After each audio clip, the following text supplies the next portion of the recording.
Yo, what's going on, everybody? Xanthos Vice here. We are finally back with some more Punishing Gray Raven. I hope you guys are having a great day so far. Where we last left off, at least I think where we last left off, we had done the Wan Shi story, right? Remind me again? I honestly forgot. It has been a pretty long while, so... Oh, no. We did Veronica's one. And again, it was alright, I guess.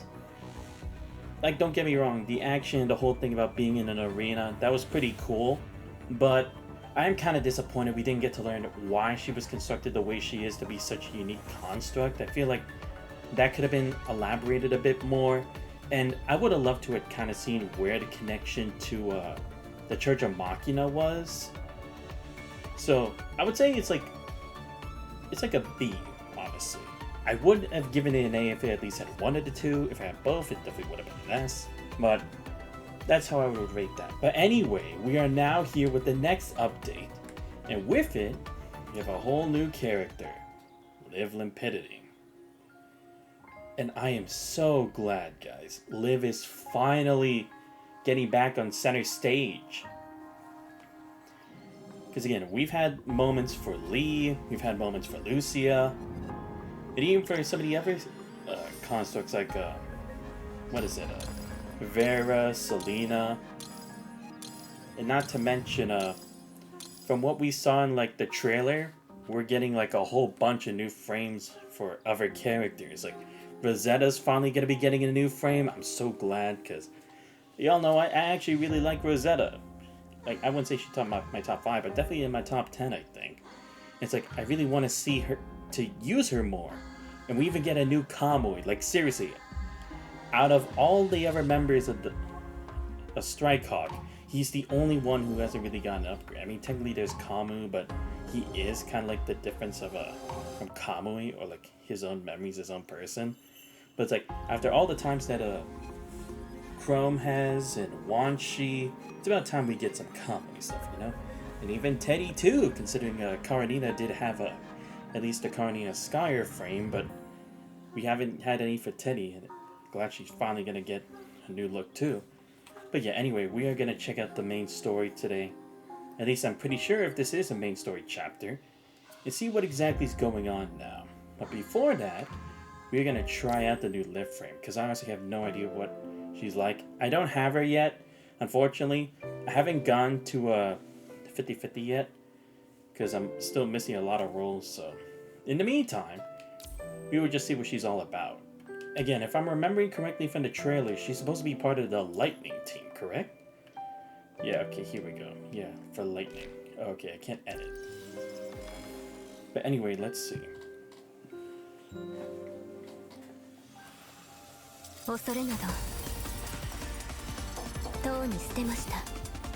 Damn, already with a nice entrance sequence. Dark Flow. Oh, Dark Flow, okay. Pings red orbs to cast Veil Pierce and Flying Blades. Do it with the red orbs. Whoa. Yellow to scatter Delusion. Gain Flying Blades. Oh, okay, so that's more of a physical one.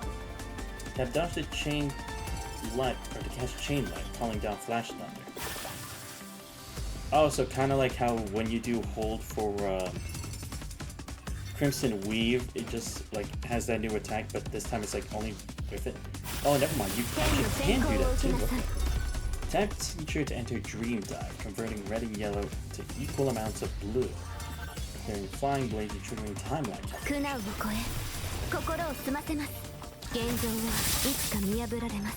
Wow. Tap Mirror Blade Orb to cast Mirror Flight. This consumes white orbs and grants flow points. Like acquiring signature energy. When Dark Cross form, deals Dark Flow damage instead. Whoa.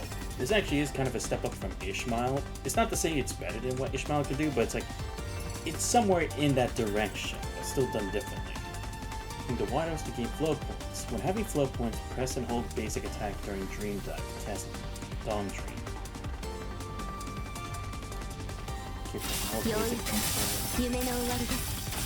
Oh, okay. When casting Mirror Flight, Dawn Dream, or Thousand Rays, accumulates Delicate Heart. Increases the damage of Signature Mirrored Renewal. During Dream Dive, tap Signature to cast Mirrored Renewal, converting blue orbs and Mirror Blade orbs into equal amounts of red and yellow, assuming all Delicate Heart stacks enhancing the Signature's effect. Next, let's learn about the second process. Oh, okay. Pretty intuitive. Tap Signature to enter Dream Dive, converting... Yeah.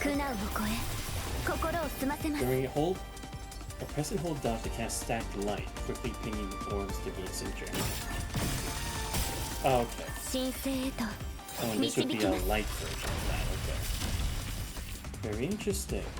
Okay, where's the exit?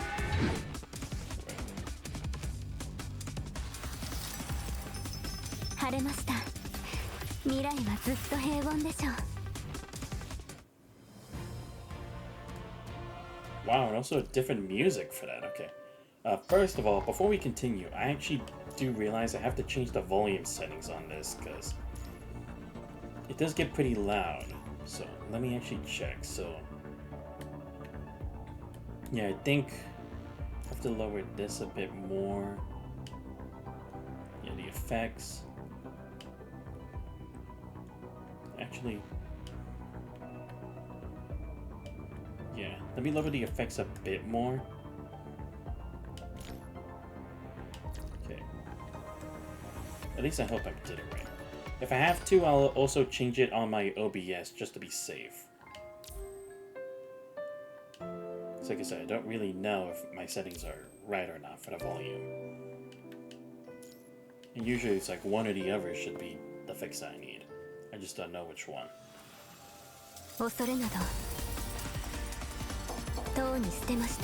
Okay, yeah, the voice is also a bit. I'll have to change that. You do this for Veil Series and Flying Blades. I'm gonna have Form do this. Tap the ult. Then use the blue blades. I mean blue orbs. The blade. Oh, I see. It's getting a little stack on top.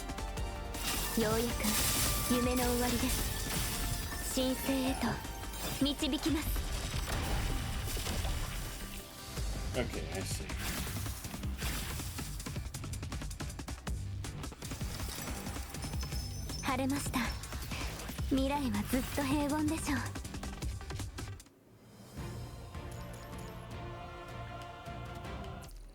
Okay, let me also lower the voice too. Seems like that's also something I have to do.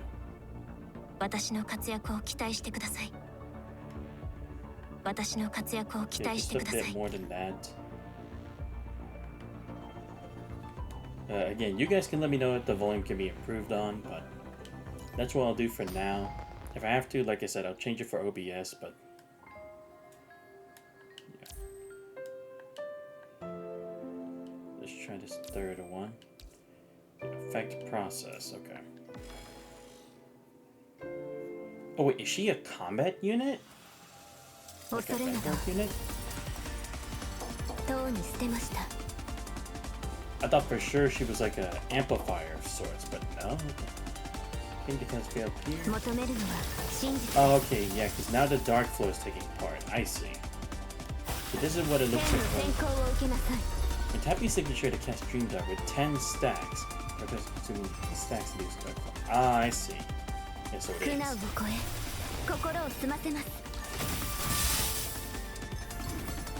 Yeah, so it's just stacking on more damage because of that. Because the dark flow is already affected it. I see.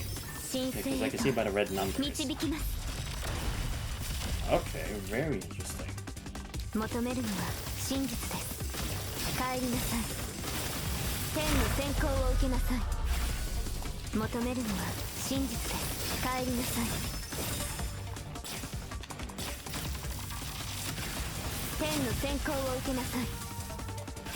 Alright, that's good.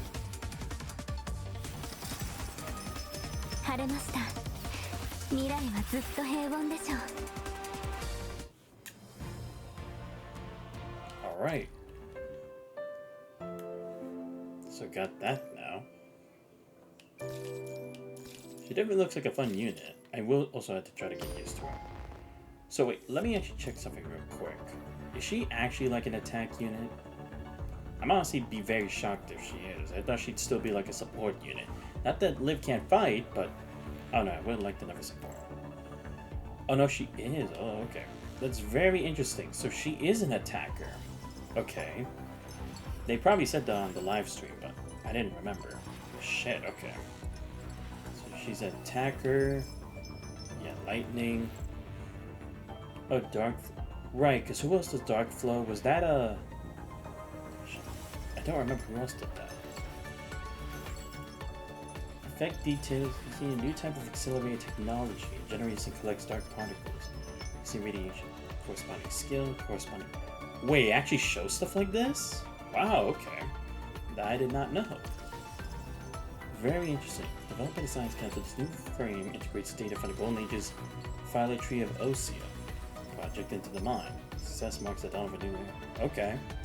Alright, well, now that we've got that done... What? Well, here we go. Yeah, chapter 37.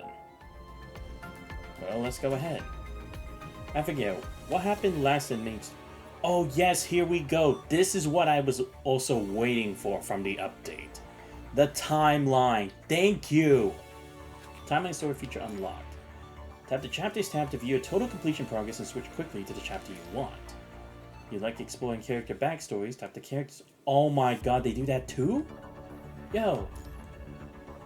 You use the Add Bookmark feature while playing a story page, you can later tap the bookmark button. Oh my god, yes! The new timeline no longer includes chapters 2 through 8 story content. If you want to revisit those chapters, command and open the Legacy interface. View the whole storyline of the timeline command and use 2 fingers on the mouse wheel to zoom.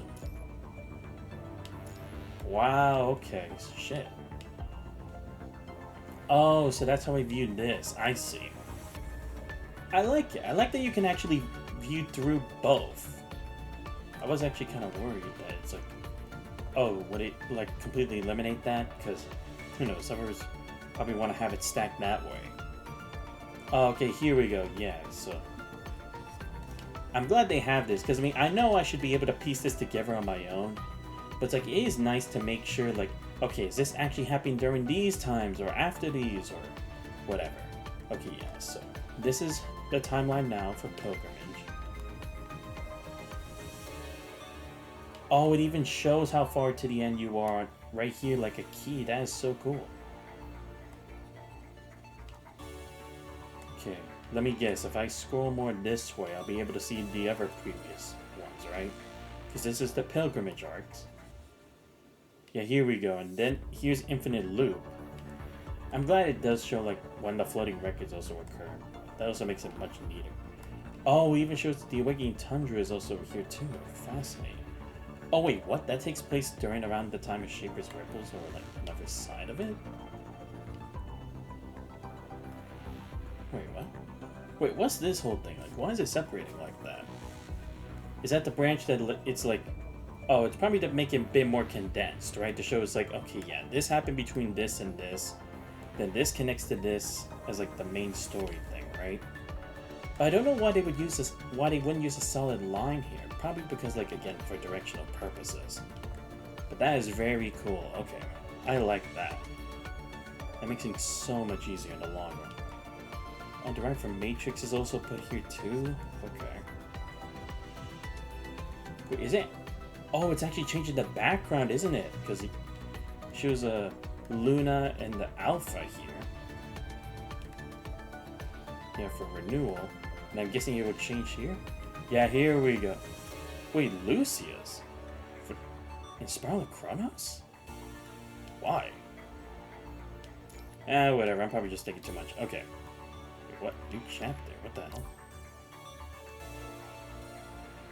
Oh, the Recitativo de Fantasma.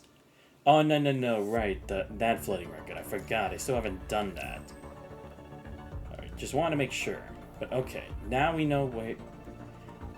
But wait, now I didn't put these in the center again. Why?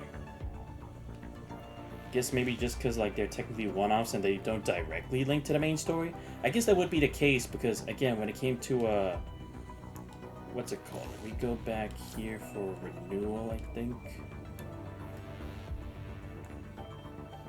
Yeah, because we would have at least had to have known a bit about this. But that wouldn't connect to the main story for a while, right? So maybe that's what it is. Like, if the floating records are on the main line, that shows like they're directly impacting and affecting the current points in main story chapters as opposed to like others, right? Because like here, the Bridget one wouldn't necessarily affect anything. However, here with the existence of her new frame and Han Ying's and Wan Shi's, kind of later also kind of leads to like Vonnegut's plans and whatnot, in a sense, probably. But again, that's just me making a guess. Okay, that's enough of me going through all of this. Let's actually do the main story. Sorry about that. Where nightmares dwell. 37-1. Formless and soundless. Oh, I see. Yeah, because these are Liv's different frames, right? Because here you have Imperia. This is Luminance. I think this is her second one, right? The lightning one, I think. And then is this supposed to be like her basic one? I don't know. Love is something formless and soundless. Damn, it's been a while, so excuse if I'm not gonna be able to like do all the reading like I used to. I've been out of the game for a while, so this will be me coming back to this. The blinding array of lights flicker on. The silhouette at the table remains perfectly still, stoically awaiting the coming interrogation. Oh, come on. Don't tell me they're interrogating me again. I thought we were done with this bullshit. Seriously, how many more times will I have to get interrogated? That's ridiculous. Oh, also, by the way, if you're also noticing, I'm not really having problems with my controllers because I did buy a new controller. But don't worry, I am saving the not so great one for Digimon because, like I said, I feel like it's because I always had to press the control stick and everything. So save to use it until I finish Digimon, and then just move on to using this new one I just got, which is, I honestly like the look of it. It's pretty sheen. But yeah, that's kind of the case. And I did see that Digimon Story Time Stranger is getting like an episode kind of thing, so I'm guessing like more story, but kind of like detached from the main one. I actually would like to see how that is, because I heard it's like in the winter or something is when it's coming out. I actually will probably try to play it out and stream it, because I like those kind of additional story content. It was pretty good for Persona 3 Reload with the episode, I guess. I still had to do some of the other ones for Fate Samurai Remnant. I'll have to get back to that at some point. But yeah.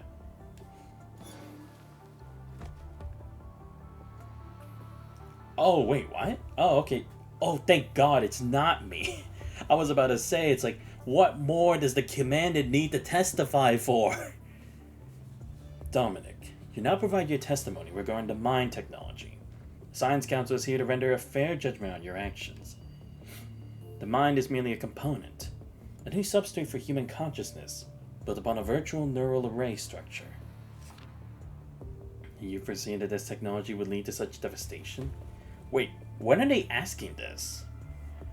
Are they asking this like when the Golden Age had ended, right? Because again, Dominic was only last seen when Watanabe and them had gone on that mission to make sure the Gestalt hadn't been contaminated with the punishing virus, right? So I'm assuming this would happen like after the 0 point reactors went haywire, but before that mission, because we still haven't really found Dominic or learned about what really happened to him at the end, like why he disappeared off the face of the earth. The devastation was not born from the technology, but from human greed. And do you acknowledge your leading role in this? Your research institute at FOS College was established without the world government's sanction. Wait, what? Oh, so he had a secret department there without them knowing? Really?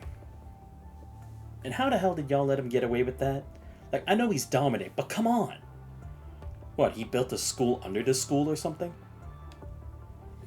Would this world government even exist without my support? Yeah, because, I mean, to be fair, it's like, we are using the fruits of Dominic's research to still take back the world, you know? So it's like, are you really surprised? Even so, you do not have the authority to supersede the government that represents the will of humanity. I must remind you that at the early stage of the project, constructs are merely a byproduct, a vessel for consciousness, a necessary measure after that calamity. Then Dominic, can you tell us what the true purpose of the project is? What is the nature of the threat the constructs pose to humanity?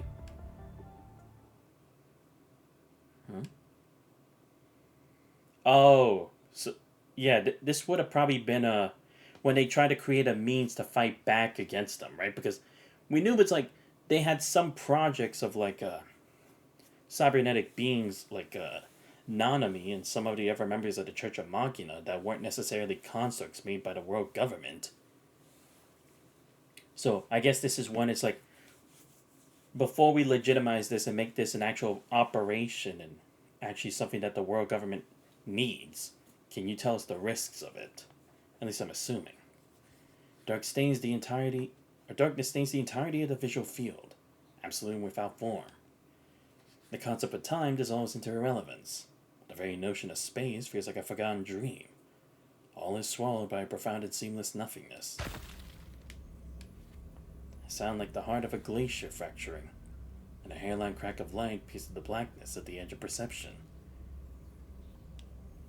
Like a blade through taut silk, shards of impossible gold spilled through the flesh, a fresh wound in the void. The immutable boundaries shattered without a whisper, and the presence stares out from behind a nothing. An entity that defies conventional perception drifts into the chaos. It's a raw, arriving mass peering and observing through the rupture. Within the rupture, indistinct fragments are scattered, each one glittering like a brilliant gem. Is this the red tide again? I swear to God, when can we actually get rid of this thing? He gazes upon the light that is the intruder here. Its approximation of her mouth contorting, circling to shape a sound.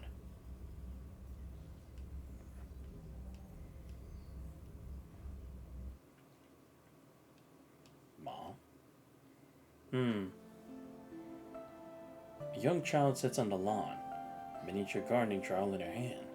Sensing something strange, she looks up toward the sky. Oh, okay. Don't look directly at the sun, Liv. It'll hurt your eyes.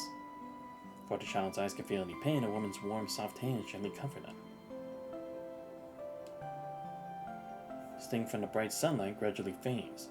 Sensing a curiosity, her mother adjusts her hands, creating small gaps between her fingers.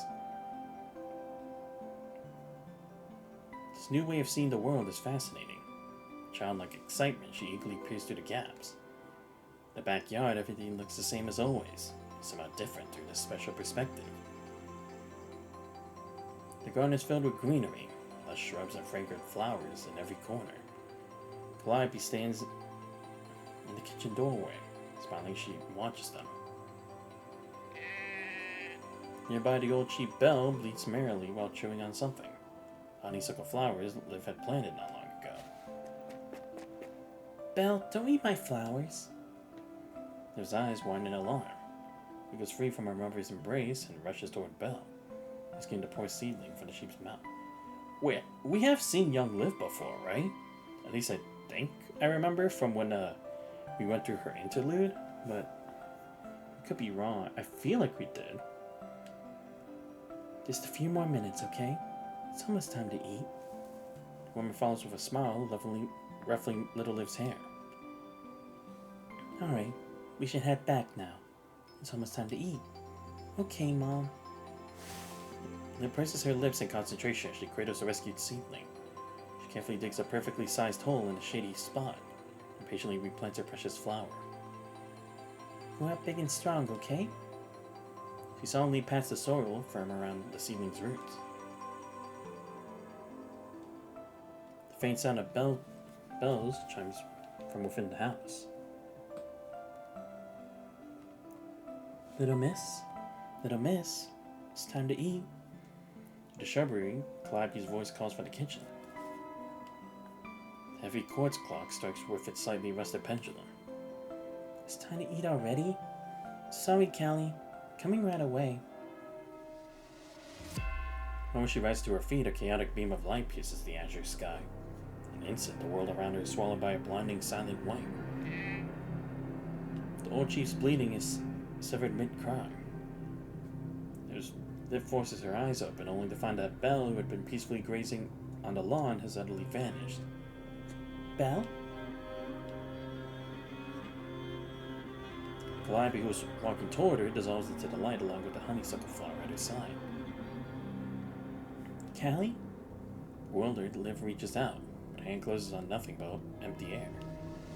The world dissolves from the distant horizon. Darkness breaches its restraints, racing toward her feet. Margaret stands at the boundary between light and shadow, gazing at her with gentle eyes, soft halo radiating from her silver hair. Mom, Callie just... The child stumbles forward, but the rapidly spreading shadows sees her ankles. Oh, she must be undergoing her new frame synchronization, right? Yeah, because we had that happen before. If jolts awake. Visual module rapidly auto-adjusts, calibrating to the current environment. Sitting alone on a speeding train. Verdant vines brush against her ankles. Soft, warm light fills the car. Or not, okay. I guess she was just having a dream. But yeah, that would have been the time before her mom had gotten ill, right? Then it passed, because... Wait, am I remembering Liv's story right? Because I thought I remembered after that, it's like her father remarried and then she had new step-siblings. It's not like those kind of stories where they treated her bad or anything, but they were kind of like distant towards each other. Outside, sunshine bathes a garden where green grass carpets the ground. It was just a dream. Liv whispers softly, seemingly relieved. And her eyes don't clear, so they grow even hazier. As the train pushes forward, new visions materialize outside the other windows.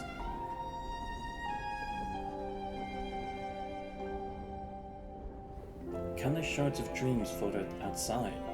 Garden, sheep, and our mother. Honeysuckle flowers, Belle, long-haired woman with an indistinct face. The windows like this dream-catching grids, firmly trapping these fragments outside. Mom. Muttering, Liv presses her palm against the window, gently caressing the glass. It's unclear if she means to touch the visions or if the gesture is purely unconscious. Then, like biting into an unripe orange, a wave of bitter sour discomfort surges from the depths of her mind. The train slices through intricate layers of clouds, shrouded reality pressing onward through a kaleidoscope of dreams toward its unknown destination.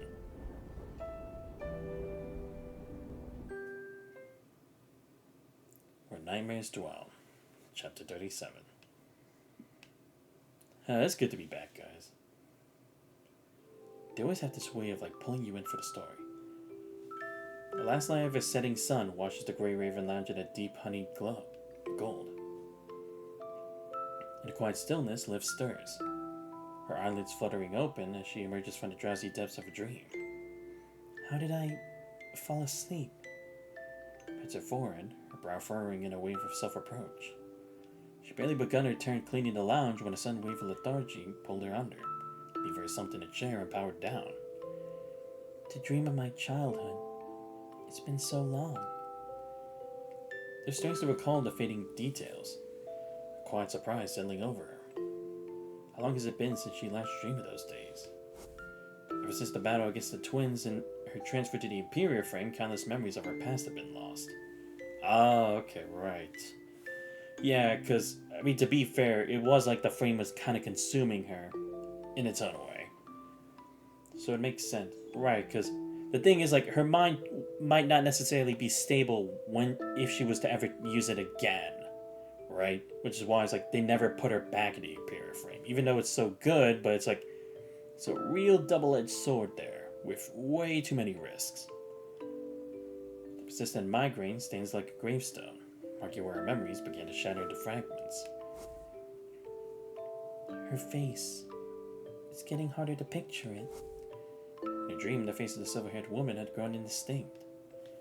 All that remains is the memory of her mother's unique fragrance of fresh grass, the gentle warmth of her voice as she read fairy tales. She leans back in her chair, silently searching through the shards of inner mind. The adaptation of her new frame is nearly complete, and the mind migraine has lessened considerably. Is that why these memories have surfaced now? Speaking of her new frame, the Science Council has already sent the replacement notification for her terminal. Once the adaptation period is over. The door slides open with a soft hiss, followed by a familiar rhythm of footsteps. Oh, Commandant's back. Sets down her cleaning tools and hurries over. Oh yes, I got the notice for the frame switch. The Science Council says the adaptation period for this frame will be about 2 months. A mission? Already? Side murmurs of conversation begin to drift from the living area. As the sun finally dips below the horizon, a mechanical spider, no bigger than her fingernails, goes nimbly into the deepening shadows of a corner. Oh, is that what that thing was? Because I was like, I saw something there for a second. Oh, okay, this has 26 parts. Shit. Forbidden history. Can't grant you that authority either, has one. Ooh. What's that about? I like the artificial light of Babylonia's simulated weather. True sunlight on the surface always carries a warmth you can feel on your skin. The gentle autumn morning glow spills into the room. Stand to sink, your mind still soft for sleep. Shock of water, chilled deep into the night, jolts the last hazy from your veins. Freshened up, you glance at the antique clock, a relic strikingly different from Babylonia's modern aesthetic. You get above the bathroom mirror. Reads 8 a.m. Give me a sec, I'll be right back.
Sorry about that, I'm back.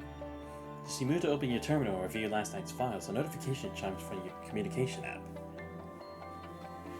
Commandant, let me guess. You were working on Babylonia reports late again last night, weren't you? Oh wow, we're seeing her already? Well... No excuses. I saw the emails you sent. That's why I made sure to let you sleep in a little this morning. There's some breakfast for you on the table. I'm just heading out to do some preliminary research for our mission. I'll be back before you know it. Promise I won't leave the conservation area. So take your time. Review your work from last night. There's no need to rush out on my account. Okay. So, I guess we're just on a regular field mission to, see how Liv adapts to the new frame, right? Because we're probably not on a serious mission. Or supposedly we're not supposed to be on one. Because they had to do that with Lee, too. They also had to, put him on, like... Or they tried to, initially, but then the whole thing with, the tower ended up going crazy. Oh, no, but they actually did that for, Lucia, though. Right. Messages there. I'll go eat breakfast first. If not, Liv will get mad at me. After a quick review of last night's work at your terminal, you send the files back to Babylonia and turn to leave the room. Well, I didn't get to read it! I want to know what the mission is. As prompted Liv's message, breakfast awaits at the table. Usual compressed rations and nutritional supplements. Far from a gourmet meal, but it'll fill the void. Beyond the window, the sun crests the dark mountain peaks, washing the land in a golden light. Below, soldiers patrol in orderly formations. Residents of the conservation area move in and out in neat lines, tools in hand. Another day of gathering and production begins. You turn from the view down to the nutritional drink in one go and clamp a ration biscuit between your teeth.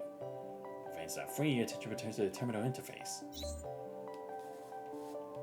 Oh goody. Conservation Area 368, 723. Mission New Caustic Frame Trial. Yeah, so it is. It's like, we're here to see how she adapts to it. Personnel, Santos, Liv. Sometime earlier. Okay, good. We are getting a briefing on this. Some time has passed since your conversation with Ishmael. Oh, right, yeah, we did have that conversation, didn't we? Forgot about that. She confessed that her own entanglement in events might have clouded her vision. She could no longer clearly observe the world's progression. Everything was now hurtling toward an unpredictable future. Right, because that's the thing, because that's what I was kind of like talking about, right? It's like, because now the future's not going in the designated course, it means that anything's possible now. But again, it's like, technically, Ishmael did bend the rules in a way. And again, it's like, it wasn't like a clarified and the most appropriate way of doing so. As such, her powers aren't able to work as they normally do. Right, yeah, because we had a conversation with her after we got our memories back. Because it's like, now you know, right? Because now I know the truth. That's what the whole Right, yes, because it was a recap chapter. It was about us getting all our memories from our past life, or the alternate timeline with the absolute end. And it's like, now we confront her about it. That's what we did. Yeah. Okay. Good. I cannot offer you any more help. I am but a recorder. A sole anchor to the echoes of what has been. Here to talk about what's happening now. I understand the question in your heart, Grey Raven. But a river's current cannot be judged before it reaches the sea. Its nature is only revealed in its entirety. Right, because that's the thing, is like, Ishmael and like her little group, it's like they're all very unique in their own way. Because there was the one with blue hair, I think her name was Lesty or something? I don't remember. But it's like, she was the one who kind of connected us with, damn, who was it? I'm trying to remember whose, thing it was. No, it wasn't Genevieve, right? No, it was the Genevieve one, right? Because she was like, how is it possible that my mind connected somewhere? It was like, I supposedly knew about Genevieve, but it's like, I never actually physically met her before. Right, yeah, because it was in that thing. Because like, her group is very unique, so it was like, are all the other people like them? Like, not observers, but unique in their own way. Is there anything else you can share? I walked many potential paths of this future in my thoughts, but I cannot share them with you. I cannot be certain my perceptions are true, but that we're even navigating the same stream of causality. Right, because again, it is kind of better to not pry too much, because again, going with a certain mindset will just be stuck that way. We won't be open up to more possibilities. If, and I mean if, our paths truly converge again, in a time yet to be, you may find the footprints I left in the dust. Gentle smile was a quiet punctuation mark, drawing the conversation to a close. So drifting the echoes of your talk with Ishmael, you were almost surprised to find yourself already at the entrance of the Science Council. Cast never glanced at your terminal. Ran from Hassan was marked urgent. Its contents were starkly simple. Head to the Science Council immediately. Wonder what could warrant such a summons. Come on in. Hey, my boy Asimov. Let's go. The council was as it always was. A stark white space filled with the hum of instrumentation and the dry sterile air. Sitting at the table, Asimov gave you a nod and turned back to the projection displayed on its surface. Liv's new frame? Projection displayed Liv's new frame. Along one edge, a cascade of data points had analytical text scrolled past, continuously materializing only to fade away. Amid this torrent of shifting information, a single value held constant, its digits steadily climbing, 733.22.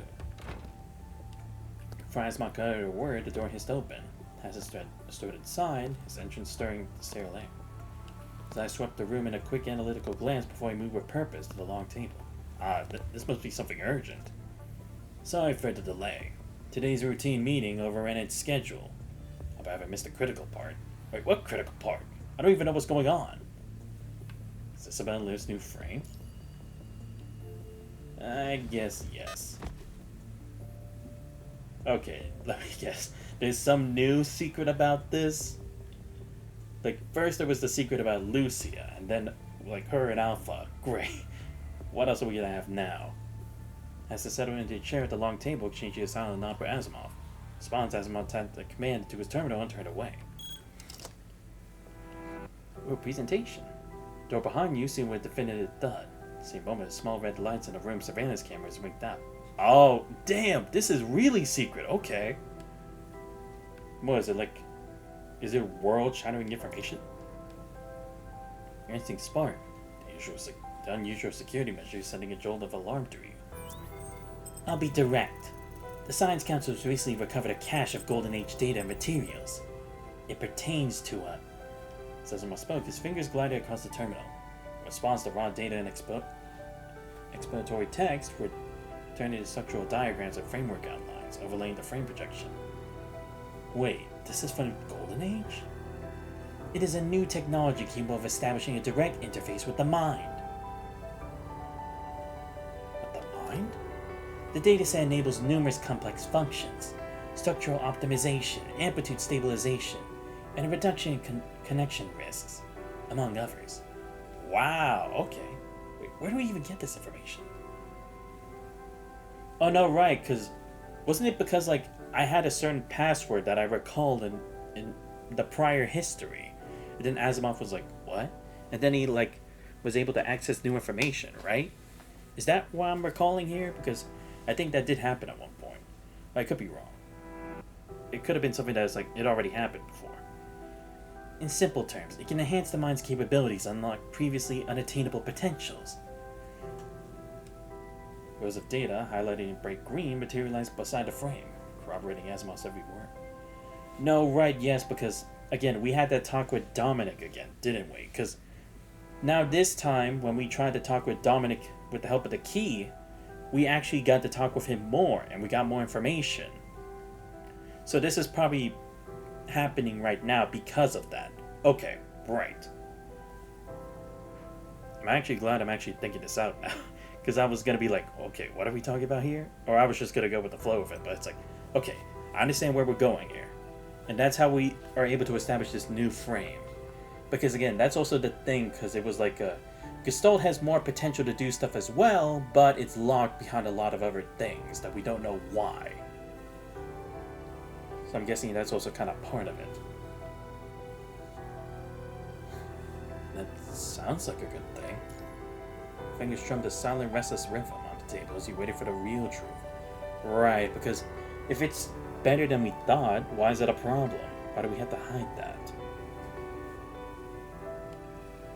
A mere technological breakthrough would have been announced at a formal briefing, not whispered to you in a secluded room with the surveillance deliberately disabled. What, did it reveal more? Right? Like maybe there's even more secret information that was revealed that we weren't supposed to know? However, these optimizations are transient. The subject's mind will revert to its baseline state in as little as 2 or 3 hours, or at most 24. So it's an emergency measure.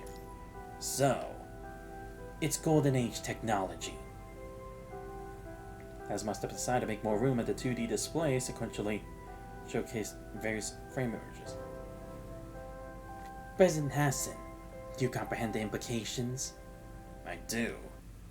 The Science Council's standard explanation for mind technology is just a generalist overview. It describes the basic function of a mind within a construct, and little else. Regarding its deeper architecture, I'm not authorized by the Science Council to discuss that. Or to be more precise, the world government has not authorized me. In the current frame development, even with specialized models, we rarely introduce additions to the mind's core data structure. The I/O or the 10-based interface system merely installs a security protocol on the periphery. It doesn't modify the mind's fundamental composition. But this technology is different. It can optimize the mind structure itself, and that is merely a side effect. Its true purpose is to filter. I can't grant you that authority either, Asimov. So Liv? We compared all the construct data from Babylonia, and even accessed the current database. Only Liv's mind demonstrates near-perfect compatibility with this dataset. What are you trying to do? Professor Hippocrates at the Star of Life and I collaborated on this. If we implement this dataset, there's a calculable probability that the migraine in Liv's mind could be permanently cured. In our calculations and simulations, we not detected any adverse side effects. However, as we not conducted physical tests, it remains an unknown variable. What happens if we don't use it? I think we should stop here. I can assure you this does not originate from any inhumane experimental procedures. But then where did it come from then? Because I would assume it's like, maybe it was more Kurito bullshit, but no.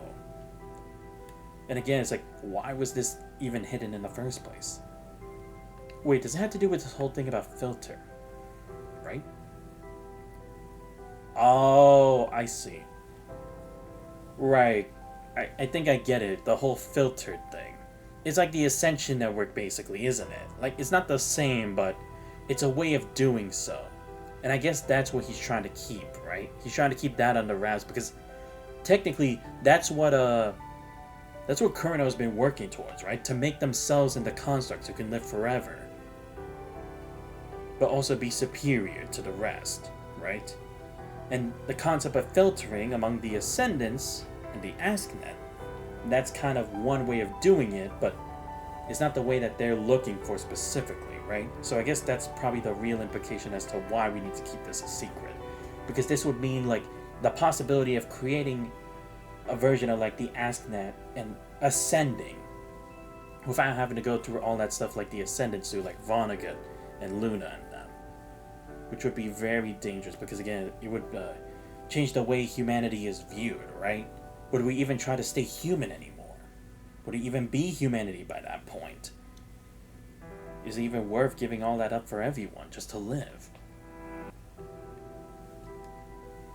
Because again, it's like, that could technically lead to more inhumane experiments, but also more to the fact that it's like, people will just become machine, possibly in a very long-term future. And again, I'm not saying it's like, it's the only conclusion, but I guess the fact that it's like, it's a possibility, and Kurino has gone to various and very crude extents to reach the certain points in their research that we sometimes use now. So I guess it's like, they don't want that to happen again into that much of an extreme. If I had to guess. This has nothing to do with Kurino, Project Winter, or any other projects with questionable origins, methods, or objectives. However, I cannot share more specific information with you right now. Oh, okay, and that's probably it, because it's like, where does this come from, right? Because it's like, it's great, this sounds amazing, but where's the proof? Who authorized this? Who even made this information, right? Because that'll lead to more questions, like, why did it unlock now? I must remind you that simply replacing Liv's frame would provide a minor therapeutic effect for a mind migraine, but it would not result in a complete recovery. The condition would persist, like a chronic migraine. For a moment, the laboratory fell into a delicate silence. After a moment, Hester spoke in a low voice. Gray Raven commanded, I suspect you have other questions you haven't voiced directly. Like why I'm here. Yes, please. Simple frame replacement surely wouldn't warrant a personal visit from the president. So, Asimov, does this technology carry implications far beyond what you disclosed? Hester narrowed his eyes slightly, his question cutting through the air. No, I'm simply curious why you remained silent on this particular issue for so many years. Yeah, see, it's like, there is something else about it. If one day you were faced with only two choices, an honest extinction or hypercritical survival, what would you choose? Trill had already made that choice for us once. I don't fear my own destruction. I only need to believe that everything we fought for until now is meaning. But the choice were yours to make. I'd refuse to choose. What if Liv were the one forced to make that choice? I voiced the answer almost instinctively. I can't accept a choice like that. I won't allow Liv to be placed in such a position. Relax, Commander Xanthos. No one's going to force you or Liv to make such a choice. This meeting was simply to inform you of this data. As a commander, you have the right to know, and you must be aware. So what is this new technology really? Hessa offered no answer. It is considered as nothing more than a casual conversation. However, matters to attend to, so I'll take my leave. Wait, let me see what the question was again. You were faced with only two choices, honest extinction or hypercritical survival. Oh, right, okay.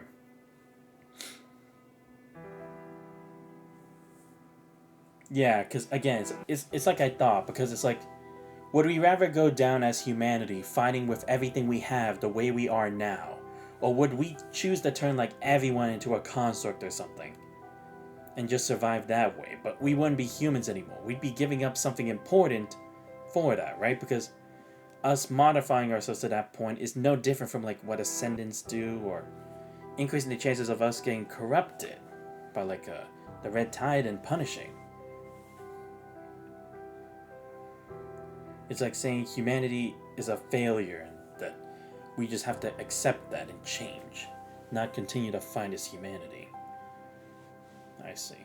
Right, and technically that would be like a choice upon Liv, because it's like she'd lose like who she probably is completely if we were to think about it that way. I see. I guess I understand why this is such an important thing to like keep only for us three. Especially since we are the good guy. And it's true, it's like Trilla did work for that. He did fight off till the very end as a human. Regardless of the consequences, regardless of, he knew either way, he wouldn't get off scot-free.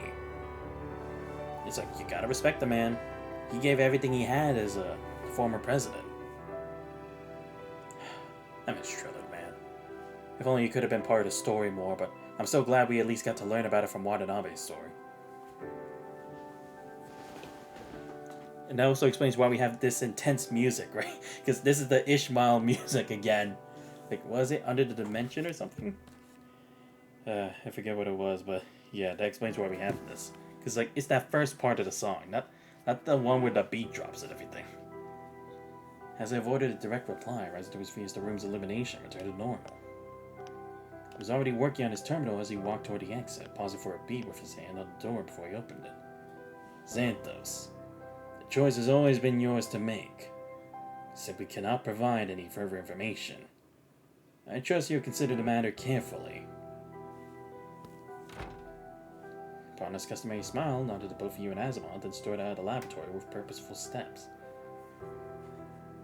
This choice, is it connected to that data set? I don't know. He probably has his own agenda, but that is not my domain. My concern is strictly the observable effects this dataset produces when interfacing with mind. Right, because it's like, again, there's like stuff that's like, even Hassan knows that's like, it's not that he's trying to keep from us because it's like, he doesn't trust us, but it's like, this information is like, it should just be his burden to bear, right? Because he was with Trillard all that time and stuff. So it's like, he should only be the only one to do that while I focus on my burden of being in the battlefield. And Asimov from keeping these secrets while continuing his research. That's why it's like, we're the only trustful trio that the world government has. Facts. The data set is far more complex than it appears. Look here and here. These wavelength patterns are anomalous. In a standard construct, it would likely function as a new stabilizing framework, but if installed in a host with specific parameters, my hypothesis is that it would produce a different outcome. similar to the specialized frames we previously enhanced using experimental data. For a compatible construct, this could represent a new form of evolution. So are you recommending we could proceed with the implementation? Yeah, because it's like I said, it's like they're evolving and in a sense ascending. From a purely scientific standpoint, I would recommend Liv attempt the procedure. However, as the President stated, the choice is not ours to force upon you or her. If there are no further questions, I must return to verifying the dataset's integrity. His voice faded, his place seamlessly taken by the soft hum of the laboratory equipment powering up. I mean, it is a pretty serious situation because, again, it's like the risk of ascending is like we can't even guarantee that it's completely different from like what the Ascendants do with the AstNet. It is kind of hard to believe or trust in completely. And again, it's like, how is that research even known? That would basically be like saying that someone knew of a form of ascension before even the Ascendants know it, right? Because Luna and them were just like byproducts of all the experimentation later pulled up by Kurino and them. But it's like, this research seems like something entirely separate. Because otherwise, Kurino would have had this a long time ago. But it's like, it seems like this was in like Dominic's position, in a way. But it's like, why would he have that? Again, you could say from like his alternate timeline where he's from in Vonnegut / Nemo, but still, that wouldn't explain everything. Door slides open with a whisper. Sounds pulling you back to reality. Commandant, why are you working in the middle of breakfast? Just finishing up something urgent. You really should take a proper break to eat. I know how it is during field operations, but skipping meals will only upset your stomach later. It gives you the mildly disapproving look, preferred with gentle concern. So, what did your investigation turn up? Shovel the last of the rations into your mouth and chase it with a gulp of nutrition fluid, or it's garbled around a hurried meal. Well, I used a personal survey as a pretext to access the resident list. That man Calm is indeed registered here. Then I cross-referenced the location names he mentioned during his questioning back in Babylonia. I think I managed to narrow down our search to this area. She opens her terminal, finger circling a modest area on the map. Highlighted zones contains 3 tents, 2 buildings, and a crossroads. So Calm was telling the truth. The people who mention evolution and mind should be operating somewhere right here. Wait, there's other people who know of this?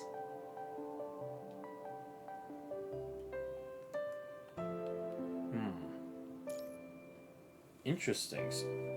So that's what the basis is. Like, there's this new form of evolution, supposedly, but it's like, why do these other people, who shouldn't be able to access this kind of information, already have it, right?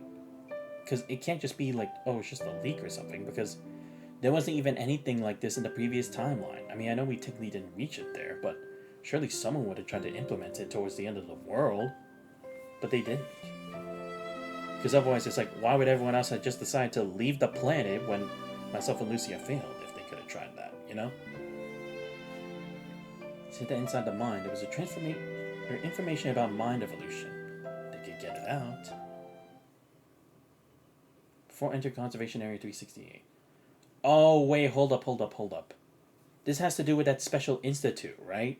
Because they were talking about Dominic having a special institute for stuff within the FOS campus or something, right? Is that it? Is that what he conducted research about that in the first place? Because again, this would still be before, like, and I'm guessing here, because based on the words they said, this would still have been before the implementation of constructs into the army, the world government. Before entering Conservation Area 368.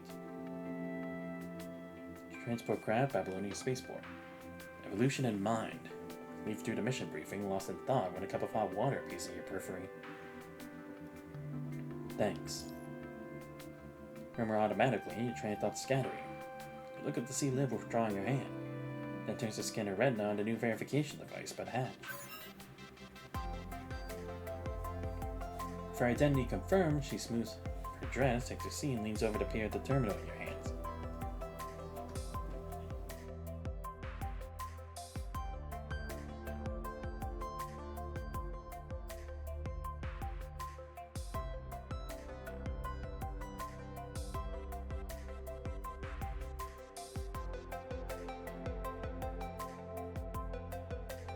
The terminal screen glows with a list of missions, each one marked completed. Okay, let's see. Completed. Assist with the new CPF installation. Yeah. Clear. Hetero creatures. Yeah. Research materials. Yeah. Oh, and a classified one. Okay. Assist with the new CPF installation. Completed. Clear hetero creatures around a conservation area. Completed. And gathering research materials requested by Professor Hippocrates. Completed. The frame adaptation period isn't even over, and already a new mission's waiting. This one, however, is entirely different from all the others. Commandant? Noticing you staring into space, Dev quietly takes the cup from your hands, refills it with hot water, and sets it back on the table before joining you and gazing worriedly out the window.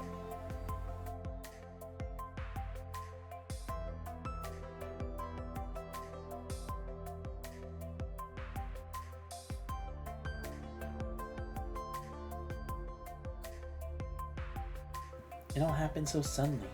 Only had time to leave a quick message for Lucy and Lee. I feel terrible that I couldn't explain to them properly. Are you sure this is okay? I was really looking forward to seeing them. I even promised to bring them a few things. It's okay. Don't worry about it. Don't worry. I left them a message too. Were it not for this unforeseen event, the two of you would be down there with Lucy and Lee, tracking between conservation areas to replace filters and fortify the zones. As eyes drift toward the identity verifier by the cabin door, she speaks. That seal that's once persistent blinking is now ceased.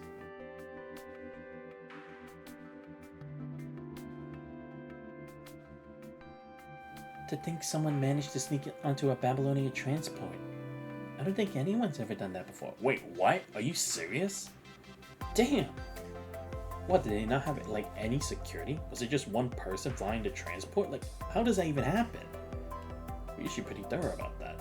Well, then again, I guess I have, like, exploded from planes and stuff, so... Actually, now that I think about it, security kind of sucks now that I think about it. Yeah. Oh, okay. Personal intelligence name Colm LeBrant. Gender male, residence Conservation Area 368. Mission briefing on the terminal displays a man's headshot at the top of the page. Being closer, it displays the information listed beneath his photo. Colm LeBrant doesn't seem to be in the best mental state. Do you think we can really trust what he's told us? Exactly what we're going to verify. As you fall deeper into thought, Colm's photograph expands in your mind's eye, interweaving with shards of memory until it breaks free from the frame, fully animate. What, do I know him? 1 day ago. Wow, we're really flashing back a lot. Interrogation room. Oh, okay, good, so it wasn't me. You're at the interrogation room as ordered, only to walk in on Hassan in exchange with members of the control court. Wait, seriously? Thank God I'm the one actually doing the interrogating. Seriously, it's about time I get to do some paper. Yeah, see, there we go, Lesty. I was right. I was like, I know it's a unique name, but what was it? See, I'm keeping track of all this shit. The Tonga has been under our supervision from the moment of custody to the transfer. There's no risk of a leak. We've also finished debriefing the transport crew. We left a few loose ends as bait. If anyone tries to follow that thread, we'll know. Ah, clever. How's it going? Oh, I'm doing alright, Ring UEF. Finally going through the new update of PGR. How you been, man? Good, good. Ah, Xanthos, you're here. As the president turned away, Leslie caught your eye with a silent glance of greeting before swiftly taking her leave. Kind of going, oh, what's going on, man? President? As a nod gestured for you to come closer, followed his gaze. Behind a one-way glass, a visibly distraught man was being interrogated by the control court. It's my usual... Ah, okay, gotcha. Remember the choice I mentioned to you yesterday? Wait, that's already coming back to haunt me already? Dude, I didn't even get to make a choice yet. And one day you were faced with only two choices. An honest extinction or a hypercritical survival. What would you choose? Yeah, one question, I want to make sure. Was first mentioned in 3 or 4? I'm trying to remember. I think it was... I think it was 4, because that's kind of when we went into more in depth as to like why Rosalie was raising her in like a about her relationship with Vita, about like not really being sisters, you know? I think. I could be wrong though. Because I feel like the only time they would have mentioned it in 3 is if like maybe through a Connect event. Like when you were bonding with people to like get the bond level up. But I don't think we went that deep into it. I think. So I don't really remember. Coaster 3 was a while back. It's always 4. But I think that was... I think it was in 4? Link give him his backstory in 3. Yeah, I mean, yeah. Oh, right, yeah, I guess. But I just didn't remember if it's like a... I just figured, like, it was kind of more, like, necessary to learn it because, technically we did spend time with Emma over in the village, and, we actually did go to the village to see about, like, Rosalie and Celine and all the other wizards there, but that's just my guess. How's this game going for you? Oh, pretty good. The story's already interesting. Hey, yo, what's up, Guardian? How you doing, senpai? Finally getting into the main story again. You know I'm all about that. Drill had already made that choice for us once. I don't fear my own destruction. I only need to believe that everything we fought for until now has meaning. So this man, he's our connection to the choice? What do you get for your base banner reset? Oh, I didn't go for that yet. I'm kind of just focusing on getting Liv for now. If I had to choose who, I'll have to check again, because I forget who's on it. I think Ishmael's one of them, right? But I don't remember who the others are. In conversation, Colm suddenly sprang to his feet behind the glass and slammed both fists on the table. It was so loud that it was audible even without the monitoring headphones. Yeah, I know 4 fleshed it out a bit. What I'm asking is, it was first mentioned, frame from it, since it's been a while. Oh, okay, I see. Well, like I said, I don't really have that great of a memory. So, a detail like that, I can't exactly say for sure.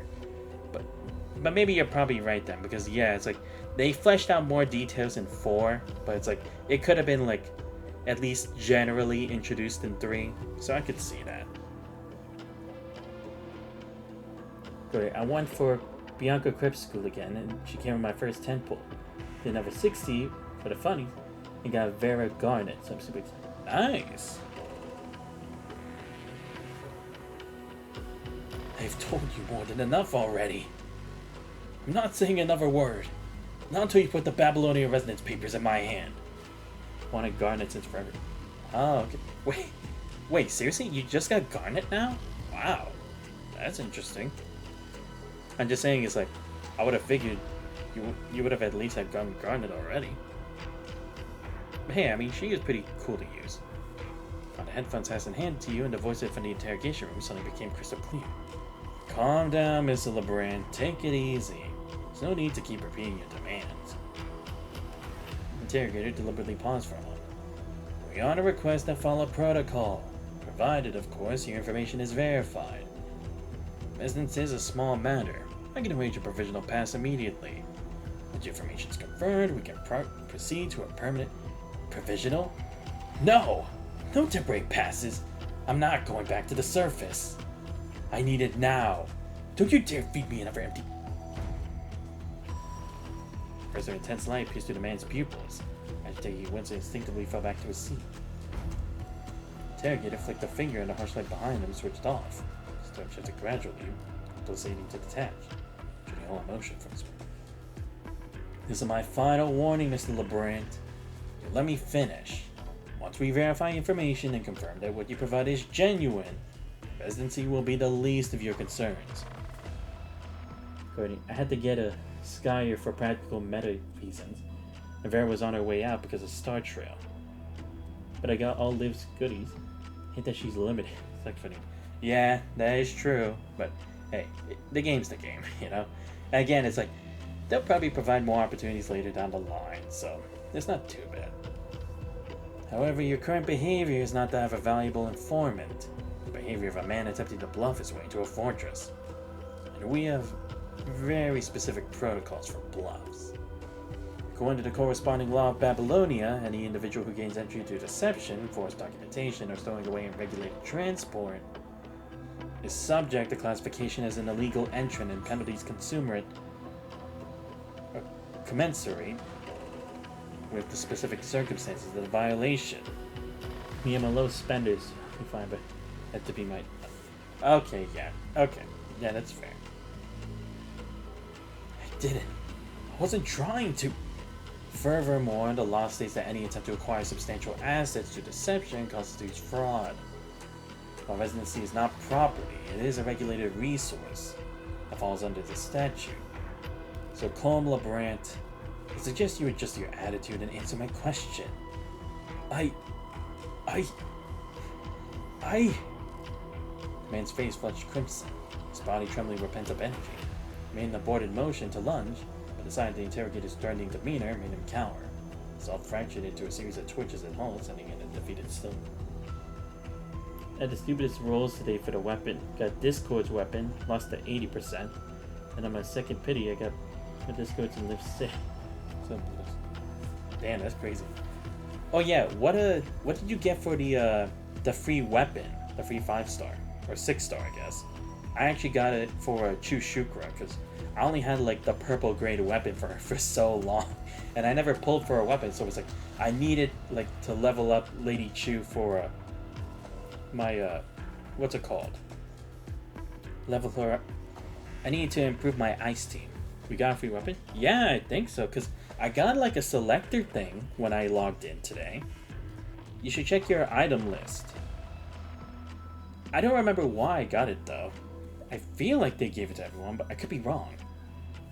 But yeah, it's like, it showed a picture of like Luna's Luna's signature weapon. But then it's like I could actually select from Luna's to ones before that, and then I chose Lady Chushukra.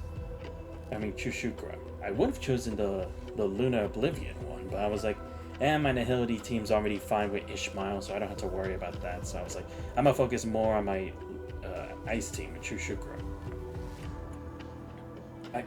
I heard things about mind. Shot an uncertain glance at Hassan, as a firm nod, a clear instruction to keep listening to the interrogation. That day I got bitten by a hetero creature that ran out of the mine. Did you see the Luna Oblivion for a dog? Wait, what?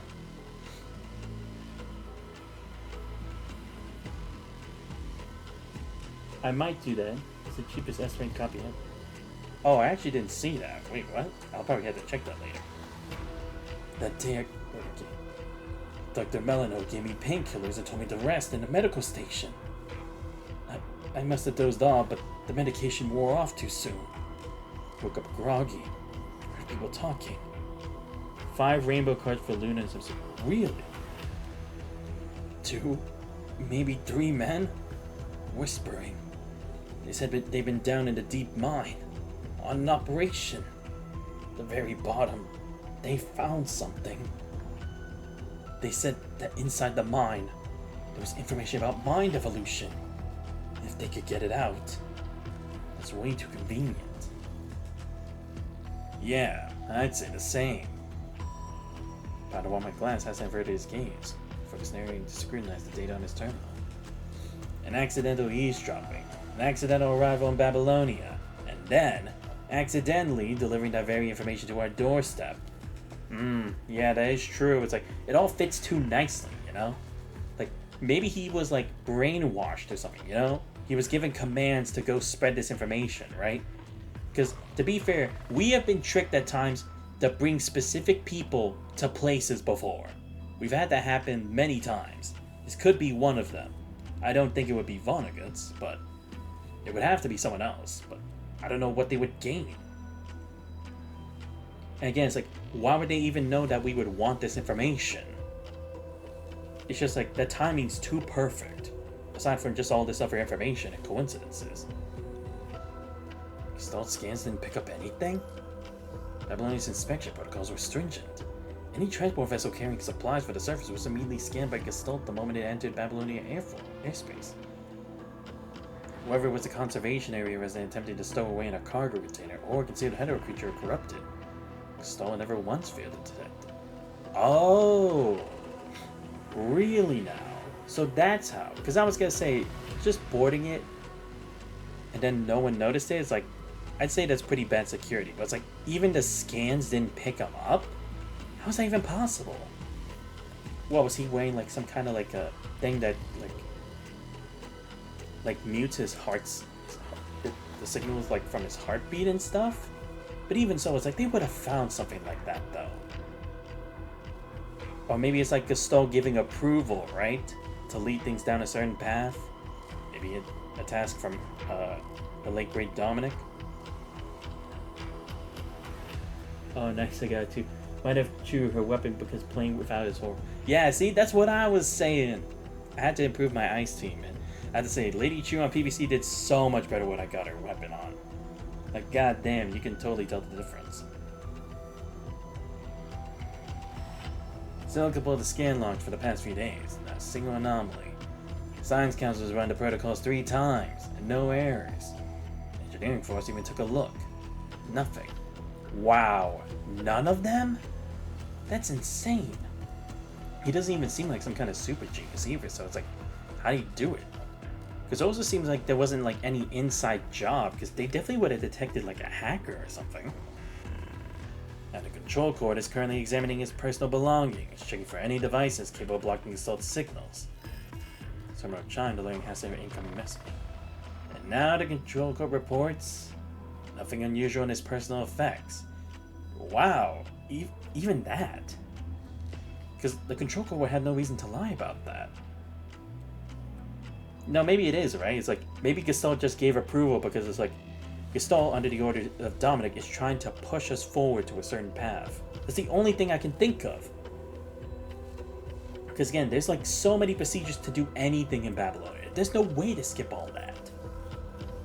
Like, I'm the commandant, and I still have to go through procedures.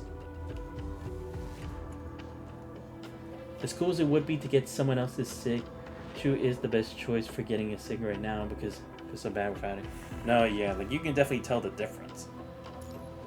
Could he just be bluffing? It's a possibility the court is considering.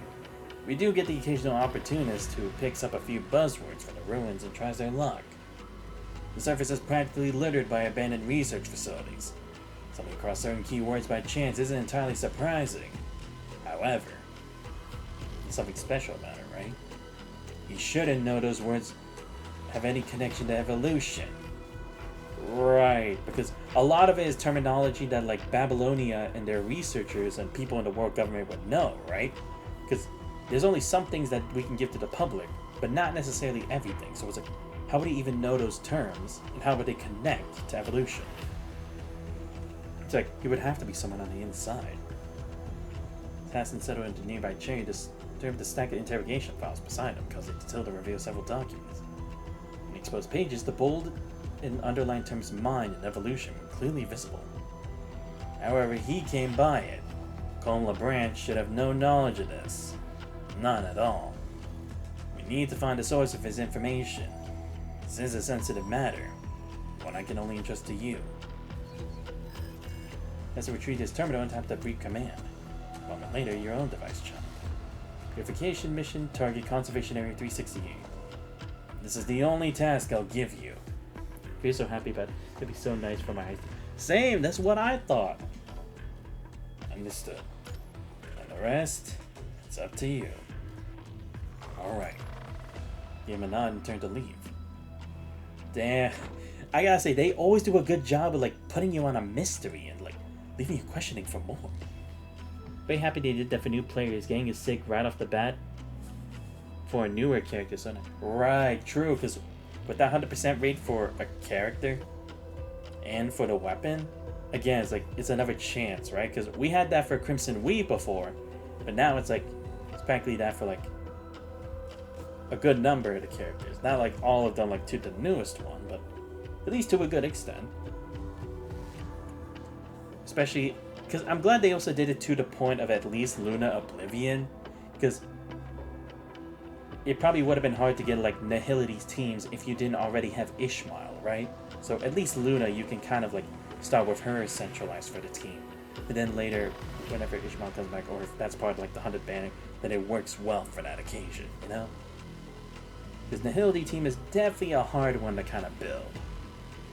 How scarce the personnel are. The interrogation room door closed with a soft thud as the light from the hallways vanished, as a stark divide between light and shadow across Hassan's face. Luna, you spend $1, get her, they say, you're happy. Exactly. Zoe's headphones back into place. Colorbrand's voice filtered through once more, but Hassan's mind was already far away.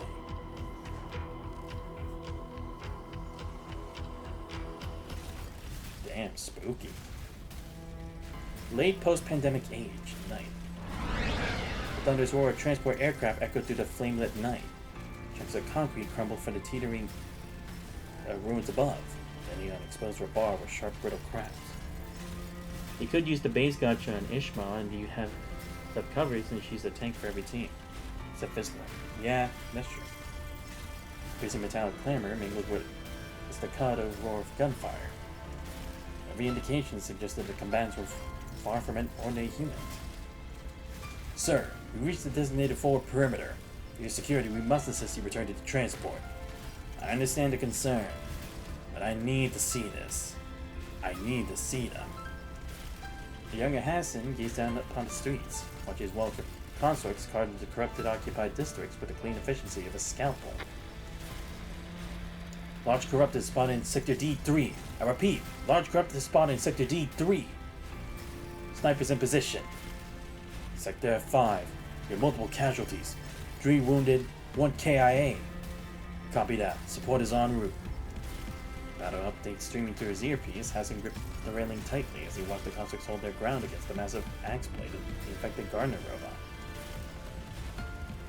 The DMC5 fans that stuck around are really good right now, where all the free and cheap. Nah, they really are.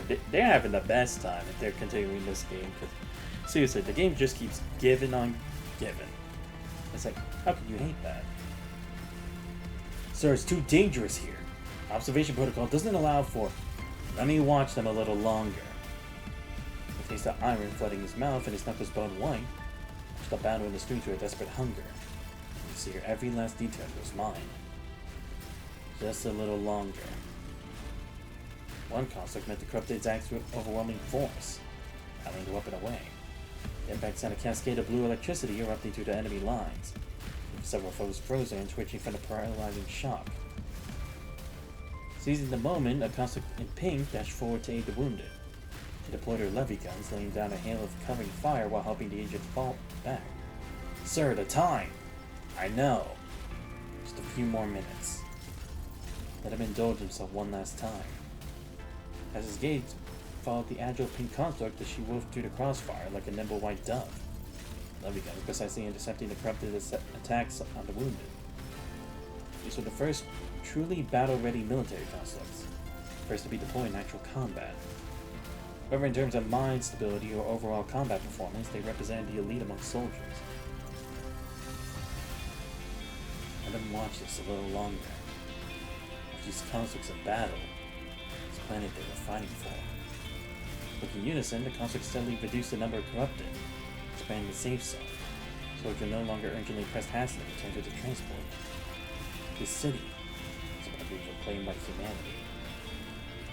The Red Key stage is about to begin.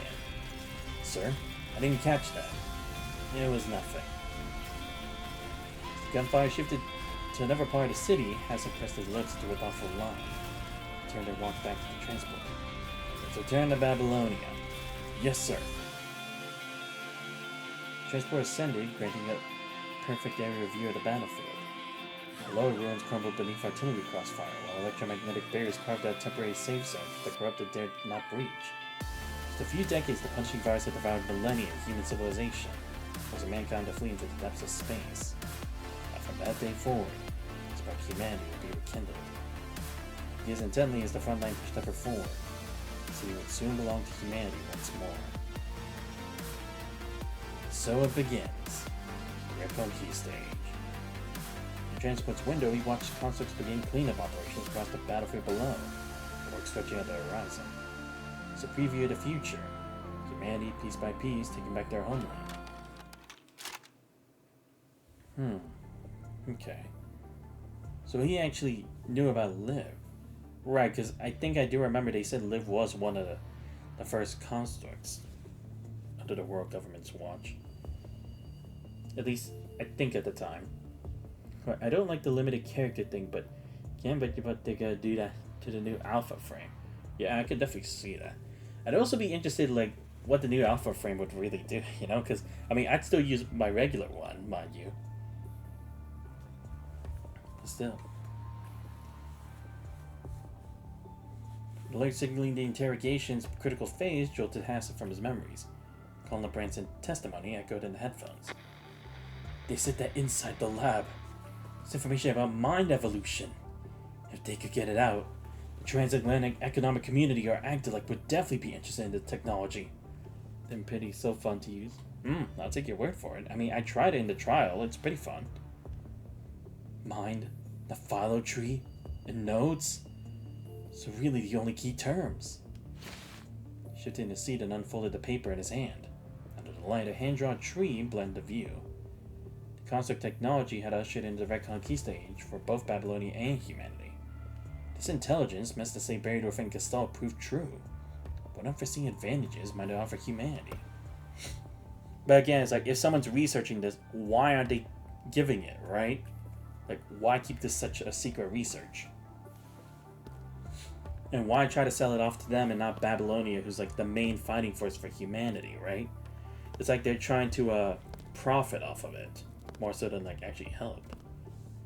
He placed the headphones on the table and strode toward the door. There's no need to hear the rest of the interrogation. A multitude of arrangements demanding his attention. Every form the coming challenges took, he would ensure Babylonia rode the crest of this new tide. And that would be the dawn of a new era. The door side opened and shut, leaving only a hollow cycle of question and answer echoing in the dim room. Okay, that explains where we're at right now. But I want to see, what's this thing that you were talking about?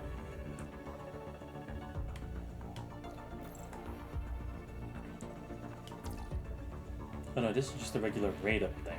My bad. Oh wait, no, I had to go to top up, right? Is this where? Oh! Wait, what the? Oh shit, you're right. Damn! Seriously? Only like 5? That's insane to me. Seriously, I never would have thought. Jeez, okay. Yeah, they really are being like super friendly at the beginning. Shit. Okay, now that we got through that, let's continue. Twilight. Most mountains of the mining area stand stark and treeless, their towering shadows stretching in twisted shapes across the land. But no, actually, this wouldn't be the institution by FOS College, right? Because we would surely have been able to react to it as like, hey, wait, this is near where I studied. Tucked within a mountain-ridged basin, Conservation Area 368 is a small settlement scarcely more than a village. Its primary population never exceeding 300. It lies cut by sheer cliffs that plunge 1,000 meters, a stark mineral-rich bowl.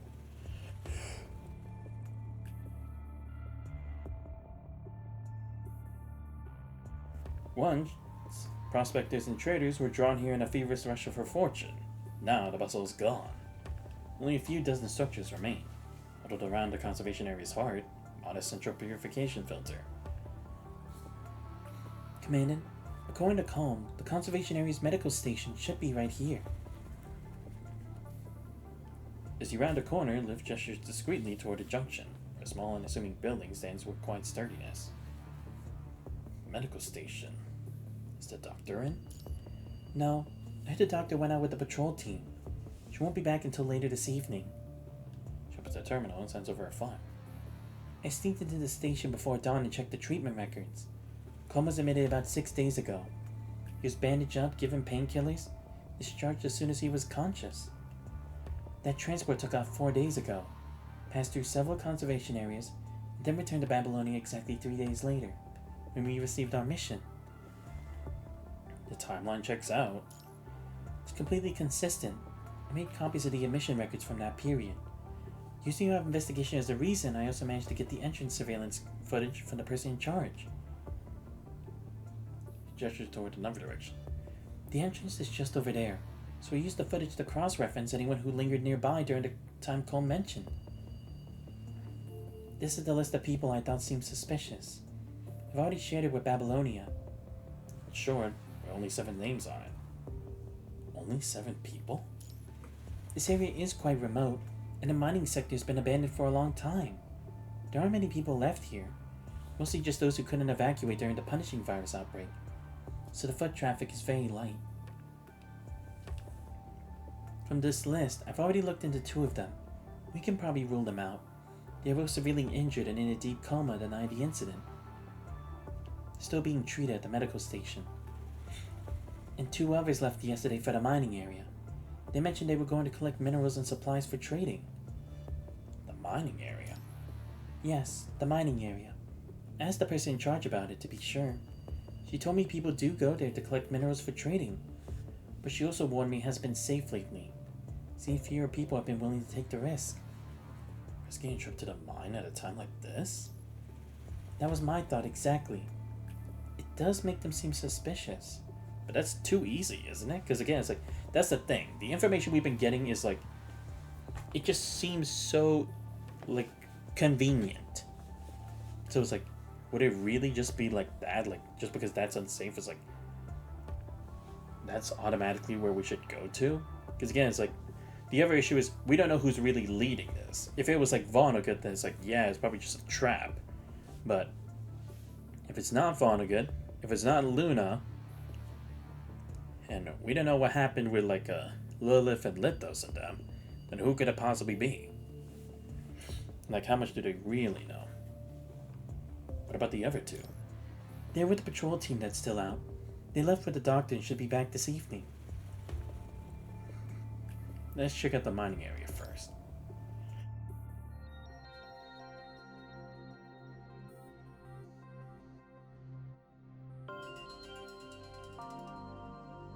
There was already had a vehicle waiting at the edge of the conservation area.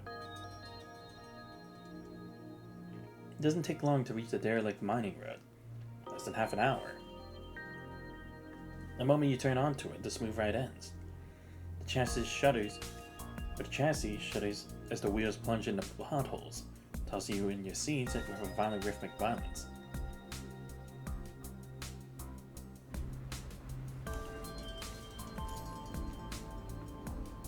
But they're nearly being launched from your seat yet again. It really has been a long time since we've driven on roads like this. Commandant, are you okay? I'm fine. All around, the signs of neglect are undeniable. I reviewed the records for this conservation area.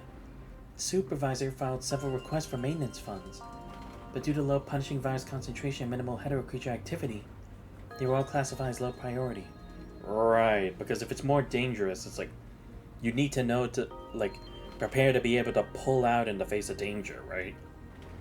I can see why, because again, it's like, resources themselves would be scarce too, regardless of whether they're from Babylonia or just the surface.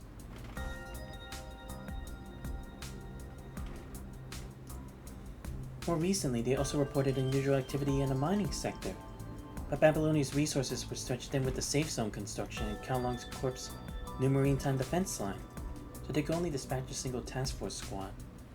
Oh right, yeah, the safe zone. That makes sense. I'll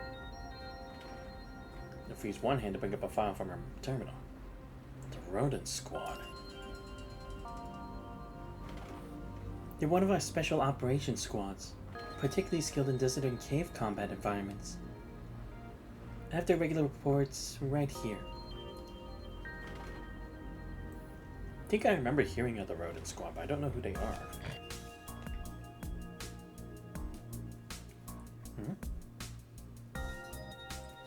Why does that outfit look familiar? Or that pose look familiar? Whatever, I may just be misremembering. It's Captain Fly of the Rodent Squad. Following the orders, we arrived at Conservation Area 368. Successfully reached the incident location. This is it. We discovered clear trace of an explosion in the main shaft. By tracking the debris pattern, we located some hetero creatures hiding deeper in the mining area. The punishing concentration here is negligible. Multiple sensor sweeps show no viral accumulation. Our current theory is that the mine is other unmapped entrances. The creatures likely used one to get in and triggered old excavation charges. Hey, Ymir, don't touch that. Vale, stop her. Camera jolts as a faint blast rips through the air from somewhere out of the frame.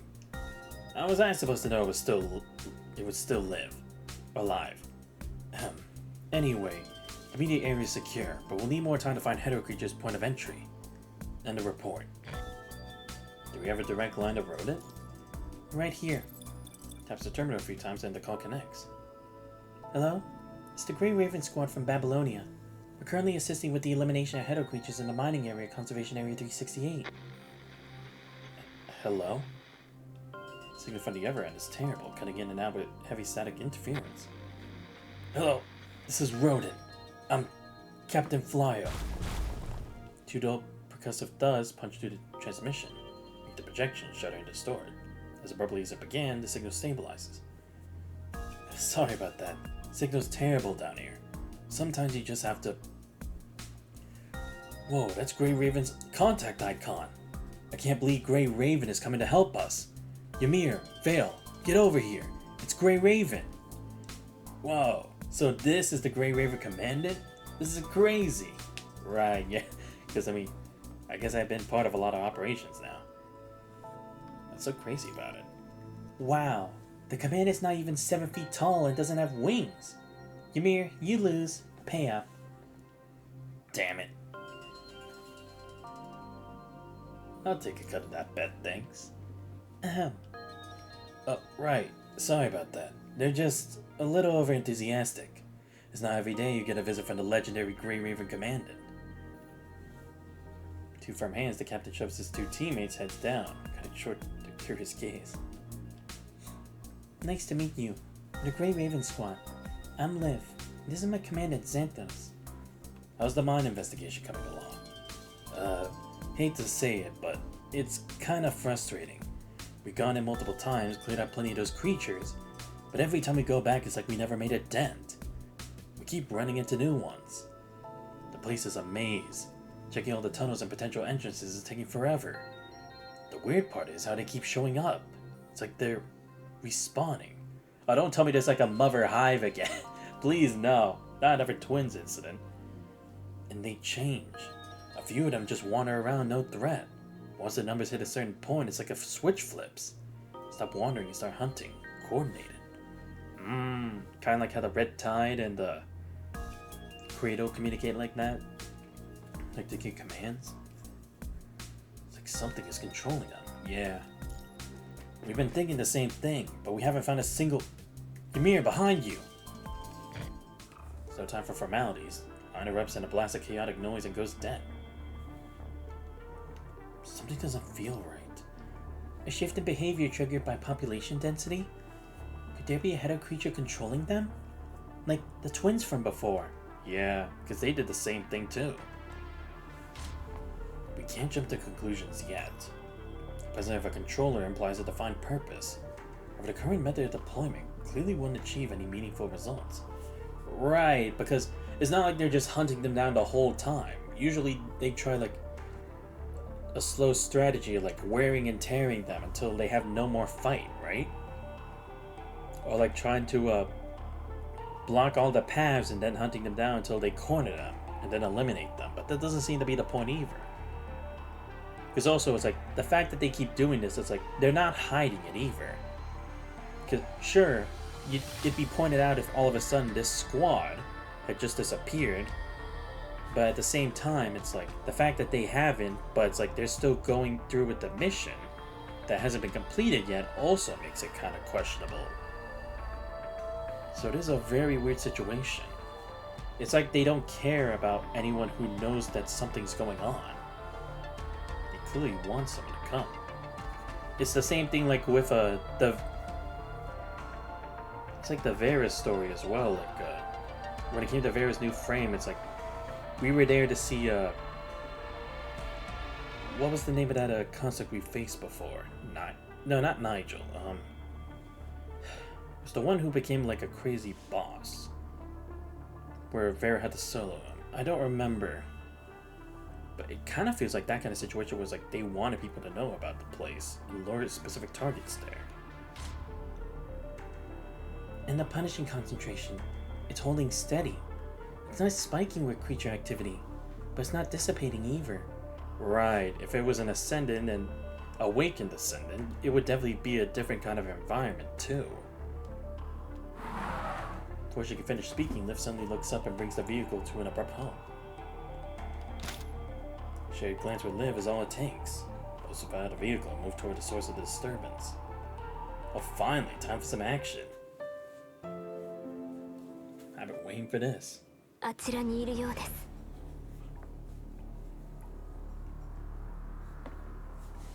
Not a mutated forest again. Come on. Why can't I have a regular one? このエリアに異常が発生しています。 Yeah, it's clearly distorted. The concentration of punishing is rising. 何かの気配がします。 Ah, great. It's those things again. The chimeras.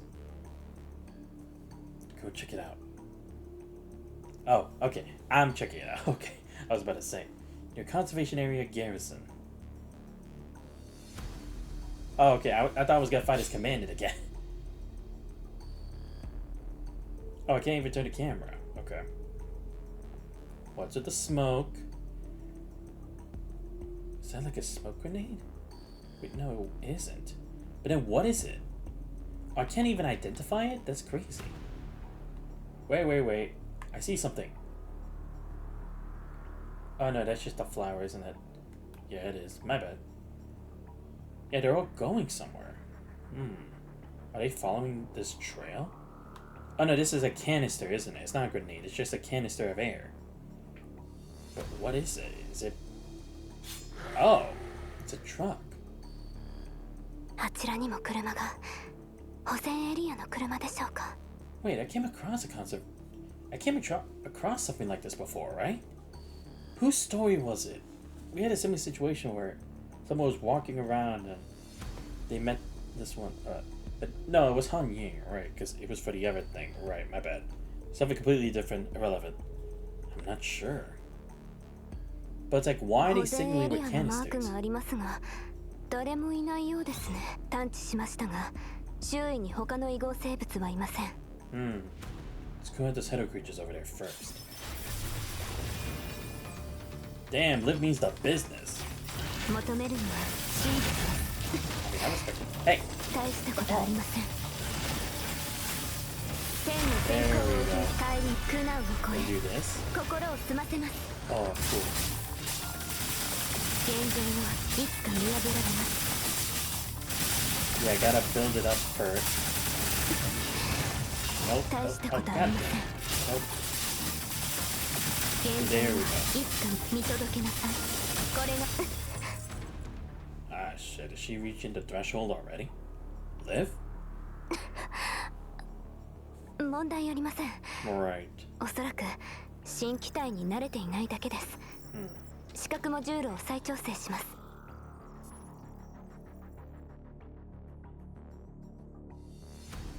調整完了です。先へ進みましょう。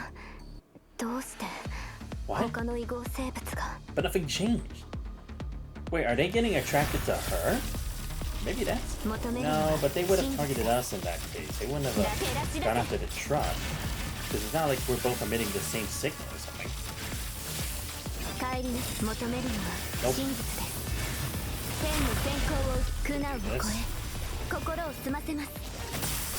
1, 2, 3, 4. Ah, damn, I needed more. I gotta build up this gauge more. Come on. Nope. There we go. Yep.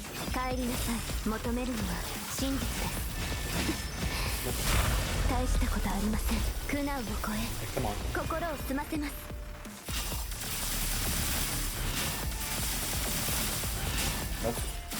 現状はいつか見破られます。 Come on. Ow. Not supposed to happen. 現状はいつか見届けなさい。これが私。Yeah, something to live. Are you sure you're alright? 大丈夫です。視覚モジュールに少しズレがあっただけかと。調整完了です。車の周囲には誰もいません。何か情報が残っていないか確認しましょう。Time to start the investigation. Y'all know I'm about that. I'm gonna check the surroundings first. Usually that will give me like more detailed information. Is there anything around here I can examine? I thought I saw something shining before, but maybe I'm wrong. Yeah, there's nothing. Okay. Okay, investigate the vehicle. Is that all I can do? Just investigate the vehicle? Yeah, I guess. Oh, okay, yeah, that's just it.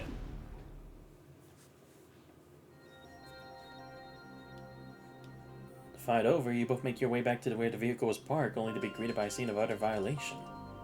This isn't possible. My sensors didn't pick up any header creature movement in this direction. You retrieve the monitoring equipment you had stashed under the seat and begin sifting through the logs. And the punishing virus readings have been stable. Could it be a new type of header creature? Or...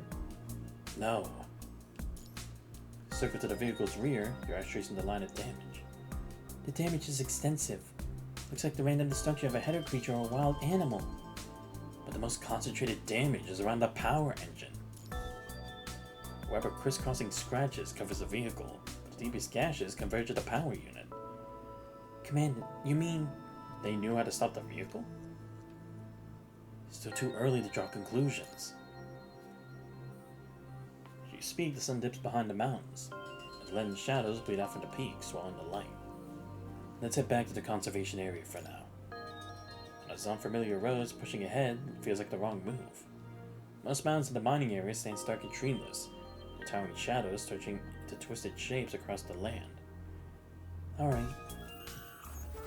Liv acknowledges and moves towards you, but for a split second, the shifting light glints strangely in her visual module, making the world around her seem filtered and unreal. Her face softens into a hazy smudge. Commandant? I'm right here. What's wrong? The familiar voice instantly settles Liv's nerves. It's nothing. Just a minor glitch in my visual module. It's calibrated now. Your visual module? The familiar abnormal fluctuation merely reminds you of the unexpected situation during your recent battle. Your mind experienced slight fluctuations during that last battle, too. It's probably just some desynchronization. My new frame is still in its break-in period. Are you sure you're okay now? If you notice anything abnormal, promise me you'll tell me right away. I will. I promise, Commander. Don't worry.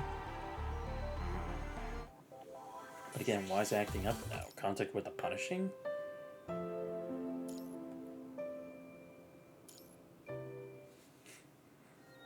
Dark blue shadows consume the pale cyan sky. Two of you barely make it back to the conservation area before nightfall claims the world.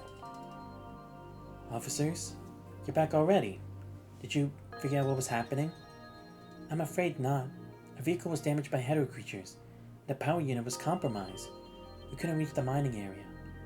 But we'll be back with a replacement unit tomorrow and fix the vehicle.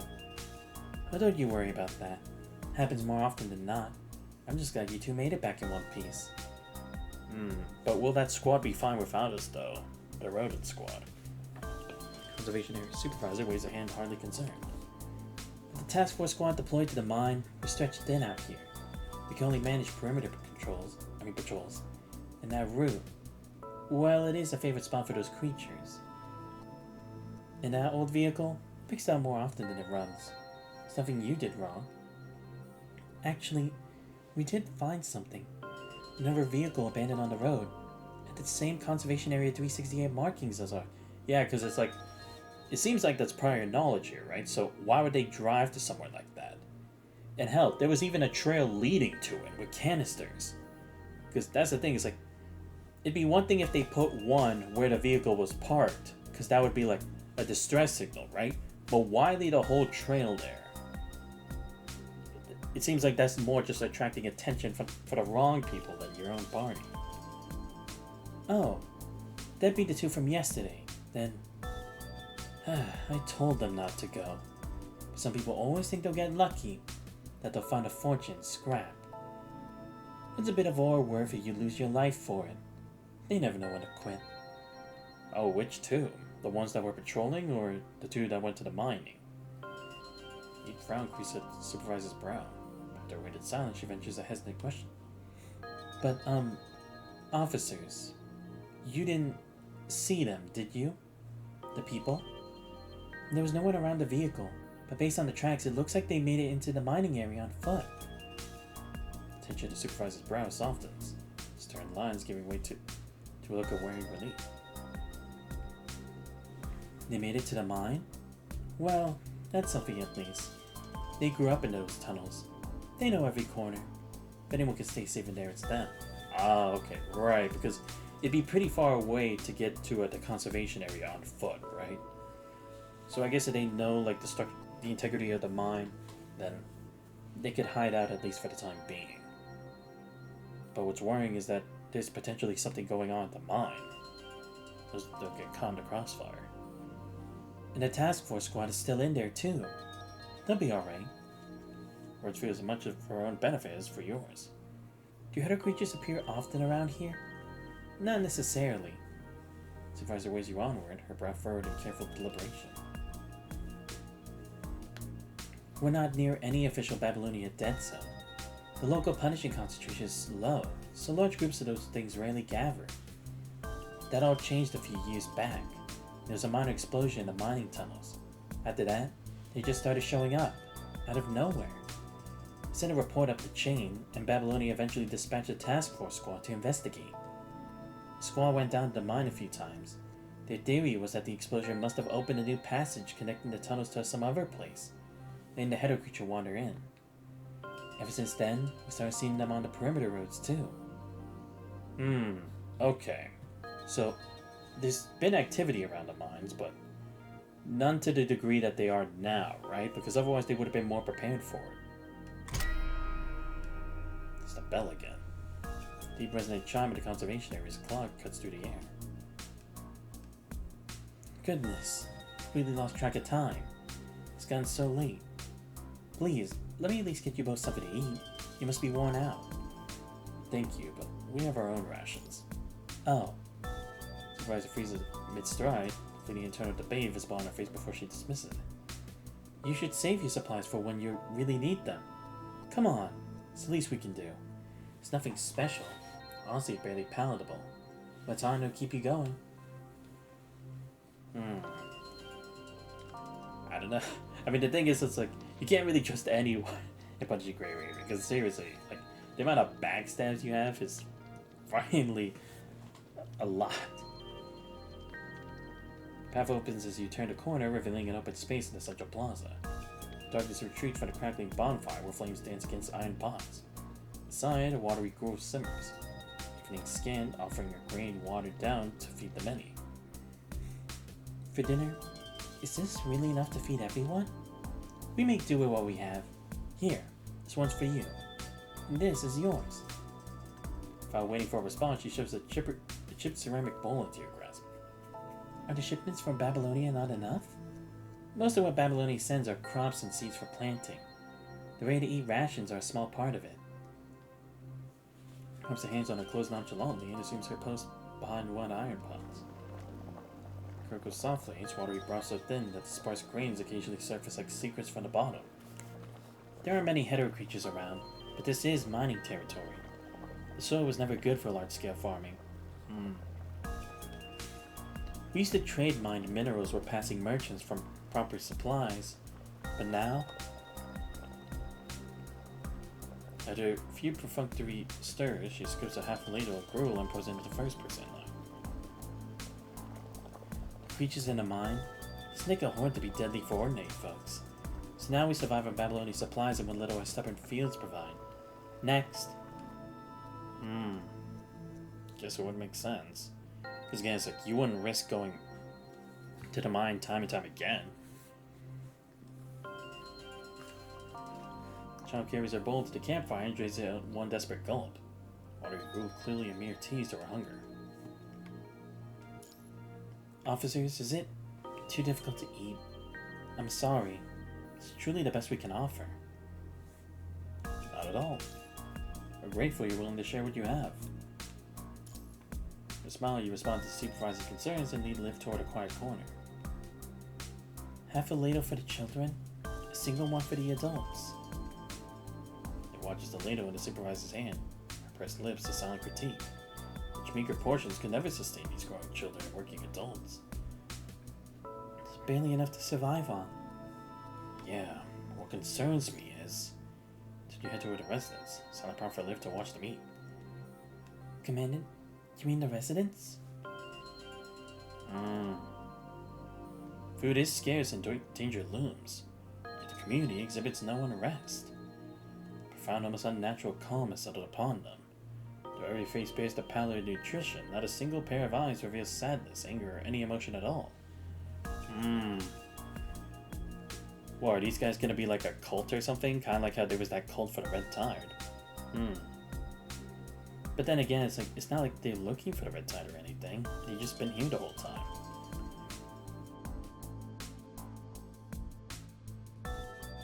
The people simply move through the line, eat, and depart with required mechanical efficiency. This goes beyond numbness. It's so quiet. Unnaturally so. Yeah, because I mean, when you look back at where we were with Noctis before, it was a party. But here, it's like, it's not like they're just doom and gloom, but it's just like nothing. Senses something unsettling in the air. The crowd isn't silent. It's a low hum of whispers that swell and recede. Sound more unnerving than true quiet. They feel so muted, emotionally. About a few children who have already finished their meals are chasing each other. Catch one gently by the shoulder and hold out the bowl of dinner you were given. The child accepts it. A small hand wraps around the bowl and looks up at you. Aren't you going to eat it? Though response holds no excitement, her hunger is undeniable. But tellingly, she shows no fear. She implies that accepting extra rations isn't against the rules. If Chu was sick, feels so much better. See, I told you. You're still hungry, aren't you? We have plenty of food. Go ahead and eat. Child cradles the bowl, nods slightly, and returns to where she was eating before. Commandant, something doesn't feel right. It's brow for her as she studies the crowd. The campfire casts long, grotesque shadows that arrive around them. But the residents wait in line, conversing quietly as if nothing were amiss. It's like something is missing from them. Suddenly, a mechanical snarl of an engine tears through the evening quiet. Huh? Frantic, violent pounding shakes the conservation area's gate. That voice. The patrol team? Those and chopsticks are abandoned as the gate yawns open with a metallic scream, letting a ramshackle vehicle rush inside. It's Liam! Liam's injured! My leg! The vehicle's a wreck, painting a horrifying crimson of large soaking bloodstains. What happened? We were at the mine behind the conservation area. Same place where hetero creatures had never shown up. We were going to take a rest. First time around, a frantic rush as he leads his full way into the soldier's wound. Liam just went to the tree line to take a leak. It was gone 10 seconds before he heard screaming. When we got there, the hetero creature it was on him. Thank God we had weapons. Despite the direct pressure, blood pulses from the wound. A severed artery. His voice is fading, growing thin and distant. Where's the doctor? Dr. Melino! I'm scared. It hurts so much. I'm a doctor. I can help. He moves to intervene, but another is faster. The stranger bursts from the crowd and skids to a halt beside Liam. More fluid motion, she kneels and takes over. Her hands pressing decisively on the wound. Dr. Melly, it hurts. It hurts so much. So much blood. He sees her sleeve, his moans ceaseless as he clings to this new desperate hope. It's okay. It's gonna be alright. I'm right here. Nana offers reassuring words while working with frantic, untrained haste. The injury with rough swipes and clumsily seeking a tourniquet. Witnessing the woman's jarringly coarse actions, Liv freezes in place for a heartbeat, and her own pace instinctively sharpens, quickening from its earlier lag. Excuse me, do you need help? I'm a concept from Babylonia's Grey Raven squad. I'm trained in wound department procedures. Someone suddenly steps between them, blocking her way. Officer, I'm sorry. Furrows her brow, giving the conservation area supervisor a confused look. Well, please, come here and help us. During the exchange between the two, the woman kneeling on the ground turns her head and makes her earnest plea. But Liam needs help. Now's not the time to worry about that. That's weird. Why wouldn't she graciously accept the help, right? Like, we're here to help them, you know? And considering Liv is a medical unit, it's like, she'd be perfect for it. Again, it's not like we're saying, like, anything bad about Dr. Melanel, but it's like, any help is good help, you know? So I wonder why it's like they were trying to deny it. Wordlessly, the supervisor steps aside. So confused, Liv quickly kneels beside the agent. It's a hetero creature bite, and we're already seeing signs of infection. The priority is the serum, followed by a thorough flush with saline. Like this. It cleans the wound, explaining the key techniques to the other woman as she works. Melano listens intently, stepping in to assist whenever necessary. Without painkillers, the efforts are met with a man's raw, agonized cries as the disinfectant bites through his flesh.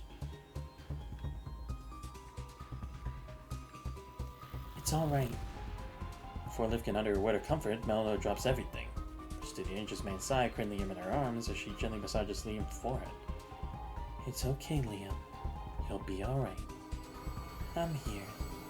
The pain is leaving now, Liam. Oh, what the hell? As Melano tends to him, Liam's breathing loses its ragged edge and his cries dwindle. Calmness settles over him so completely that her very touch is leaching the agony from his body. Huh? What are you? The usual interaction catches Liv's attention. Thankfully looks up only to see Melano's sleeve sliding down as she cradles the injured man.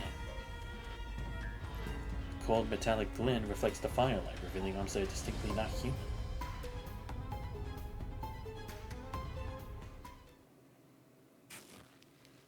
Next, we need to debride the infected tissue and remove any foreign matter. Disinfect, and now basic suture. Just like this. A few deft motions, the wound is wrapped and secured. Only after a meticulous inspection for infection does Liv finally pack away her medical kit. From now on, the focus is on regular disinfection and changing the gauze. Lone offers Liv a silent, grateful nod. After rising, she gathers the unconscious boy into her arms, spotting them for the blood loss. I'll take Liam back to the medical station. Make a way, the crowd divides to create an opening, and converges just as quickly, swallowing the doctor and blocking Liv's view. Move to intervene, but the press of bodies is a silent firm refusal. The groups are frozen in a wordless impasse until the supervisor parts the crowd, protectively guiding Liv. Sorry about that, officer. Who is she? That's Miss Melano, the doctor stationed here at Conservation Area 368. The only one we have. They only have one? What? What? You're telling me you don't have, like, other nurses and specialists? That can't be right. There should at least be a couple, right? There's no way you have only one doctor. Like, you know how dangerous that is to only have one doctor in a world of punishing? A single glance is all it takes. Innocent, you lift step back. Gesture is a silent accord that drains the fight from the air. As tension breaks, as the crowd scatters, the supervisor's hesitant expression softens to one of wordy apology. Thank you, both of you, truly. If you hadn't been here, Liam would have... Oh, Liam's the boy who was hurt. Poor little thing. Swiftly changes the subject without missing a beat. His parents were miners. Didn't make it out when things went bad. He was born down there. Never once seen the real sun. Just to keep him alive before Babylonia found us, his family would risk the tunnels, trying to trade scraps of ore for formula. For anything. And then, before he turned 3, they were gone too. He's probably forgotten her face, but when the pain takes him, he still calls for his mother. I suppose that's just instinct, isn't it? But that's like the same thing Liv saw, right? She couldn't remember her mother's face. Is someone replacing that image with something else? Like an insinuation? Thank goodness Melly was close by. The pain alone could have... To mention the name, the supervisor freezes. Words catch you in the throat like a bone. It's like you can't even talk or think about her presence without her there. She simply shakes her head, offering nothing more. Melly? That's the doctor? Internal conflict twists between the supervisor's features. Stammers, hesitates, and finally wrests the words from within. Yeah, that was her. The only doctor we have here. Such as the word only again. She didn't seem accustomed to physical trauma. Maybe Melly's specialty was something else. We don't really ask about her past. You mind telling us where she came from? Well... Yeah, because, like, Babylonia would need to know, right? We can cross-reference this. Supervisor scratches her head in hesitation. What does it matter now? I suppose there's no harm in telling you. She just showed up one day. Wandered out of the mining area. That was a while ago now. What? So, you took someone who all of a sudden just appeared from the mining area.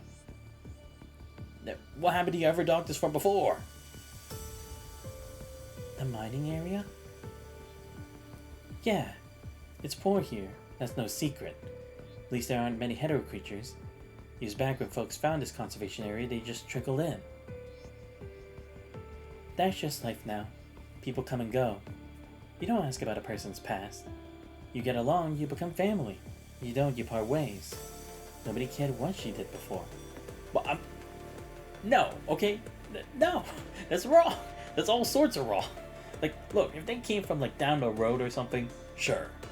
But she came from a fucking mine, for fuck's sake.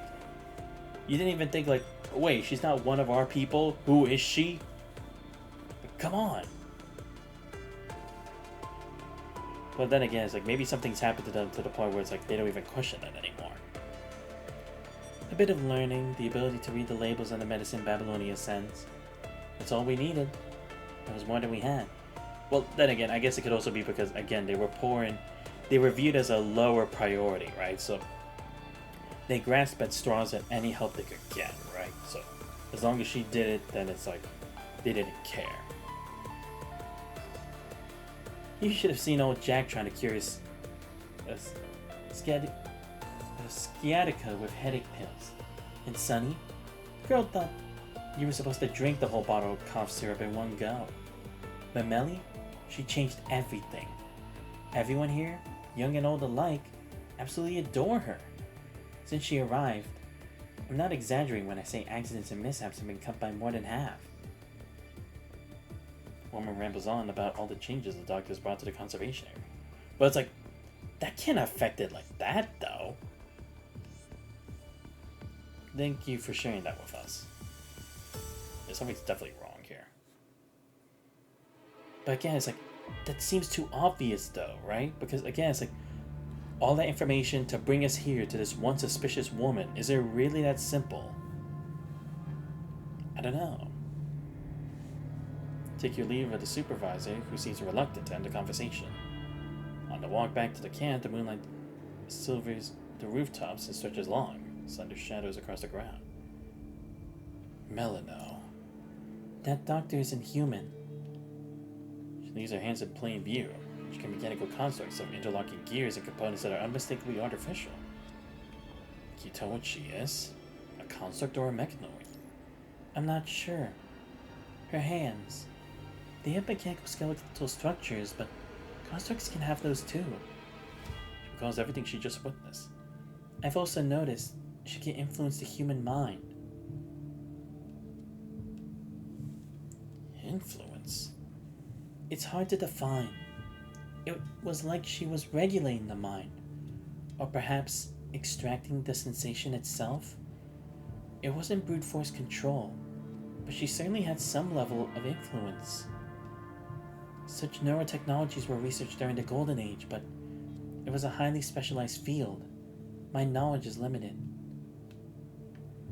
Is it like similar to the concept of aromatherapy? By interacting with the other senses, you're able to stir up or down certain emotions and feelings and thoughts? Or maybe some kind of resonance thing going on. When that boy Liam was in pain, she either regulated or extracted a core emotion. Most likely his pain or his fear. Oh. So is that what she's doing here? Because to be fair, she would kind of have to treat everyone regardless of whether they're sick, ill, in pain, injured, or corrupted. Just like the state of this conservation area. Just like the state of this conservation area. Very worrying. But again, how is someone like this gone off the radar for so long and no one said anything? Gets toward the Central Plaza, where well, then again, I guess it's still to the point, like, this was a low priority area. No one really cared, right? Dark clouds slowly veiled the moonlight above. So the fear and purge of anger, the residents now exist in a state of placid harmony. In this conservation area, a place of unsettling perfection.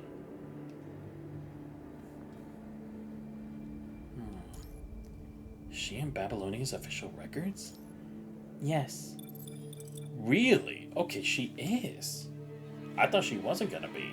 And that makes this even more confusing. Because what? You're saying, like, she somehow gained these abilities? Because it's like, if that kind of technology was possible, they surely could have already used that in the medical field in Babylonia. Even though it's like, it's not the most appropriate way of doing so at times, but it's like, you'd think they would have had stuff regarding that, but it seems like only exclusive to her, though. Here.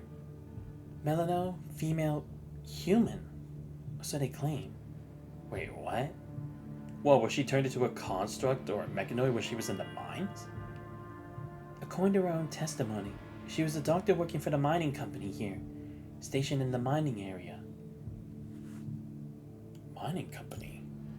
Yeah, according to the records, the miners endured extremely long shifts deep underground.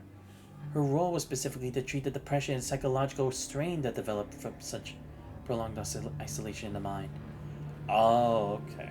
So she would need those powers, right? Or that ability that she does to regulate emotions. It's kind of like a mind connection, but in reverse, right? Because where we can, like, connect our minds to constructs to stabilize them in the face of, like, punishing, she's kind of doing the reverse, but she can do it with emotions, not solely on, like, corruption. I didn't know a position like that existed. I've actually heard of such roles, but... Press her lips and continues to read through the document. According to her statement, after the punishing outbreak, she managed to survive inside the mine by relying on stockpiled supplies. It seems she only made her way here to Conservation Area 368 once those supplies were finally depleted. Oh, okay, so we even have actual testimony from her that happened. I mean, she could be lying, but it's like... It is kind of weird that they accepted that logic, you know? I feel like they would have researched that a bit more, because, like, then how are you a mechanoid or something now, right? Or maybe they only read the reports and they just thought that was good enough, because no one else said anything. The documentation is almost too thorough. Yeah, that's what I'm saying. Either way, it's just plausible enough that Babylonia's bureaucracy wouldn't question it. Yeah. And we get a punishing virus, such scenes grow commonplace. Conservation areas have become sanctuaries, instead of collecting the dregs of humanity who had been surviving in the shadows. She's from the mining area, a doctor, and potentially a construct. Is she on that list? She is. The supervisor initially told me that the doctor at the medical station had gone out with the patrol team. Looking back now, I think the supervisor was also lying. Right, yeah, because it's like, she's not really telling us everything. They're protecting the doctor. Oh, no, okay. Because that would make 8 people. No, because she would be on the list, but yeah, they're protecting her. Should we track her down and find out who she really is? Yeah. We need to do it quickly. Every moment you wait increases the risk. A doctor is either a key witness, or is hiding something worse. No one vanishes at the very moment Grey Raven arrives without a compelling reason. Understood, Commandant. We move tonight. Damn, this is actually very interesting. It's actually kind of like a spooky story. Damn, I kind of wish they had unveiled this for like Halloween. That would have been very interesting because this is getting kind of spooky.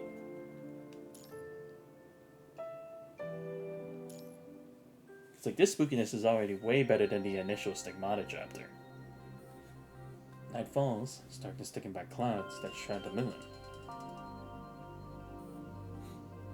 Within the conservation area, silence reigns, broken only by the routine patrols and by the two Grey Raven members slipping like shadows from their quarters. Finally, everyone's settled for the night. We certainly don't make it easy to get a moment alone. They're observing us? Of course. Ever since you returned from the central plaza, several residents have been lurking around your temporary quarters. This wasn't curiosity. It was surveillance.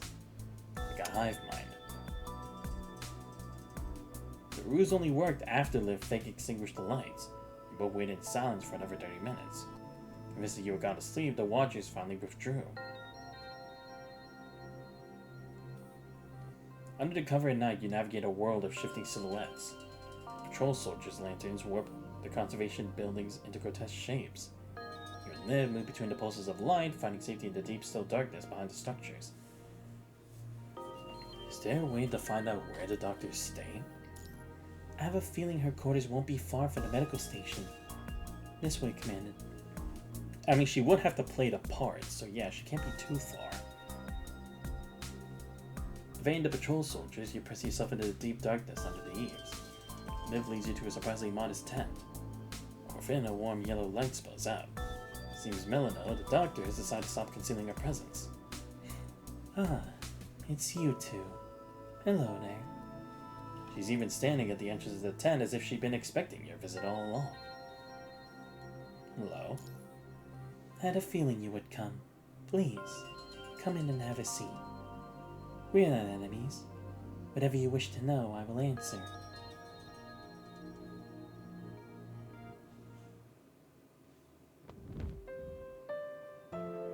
Wait, actually, now that I think about it, something's weird about that, isn't it? Because, again, it's like, they said she was human, but then how would she have these abilities, right? Because they said they had such technology, but she shouldn't have had it back then.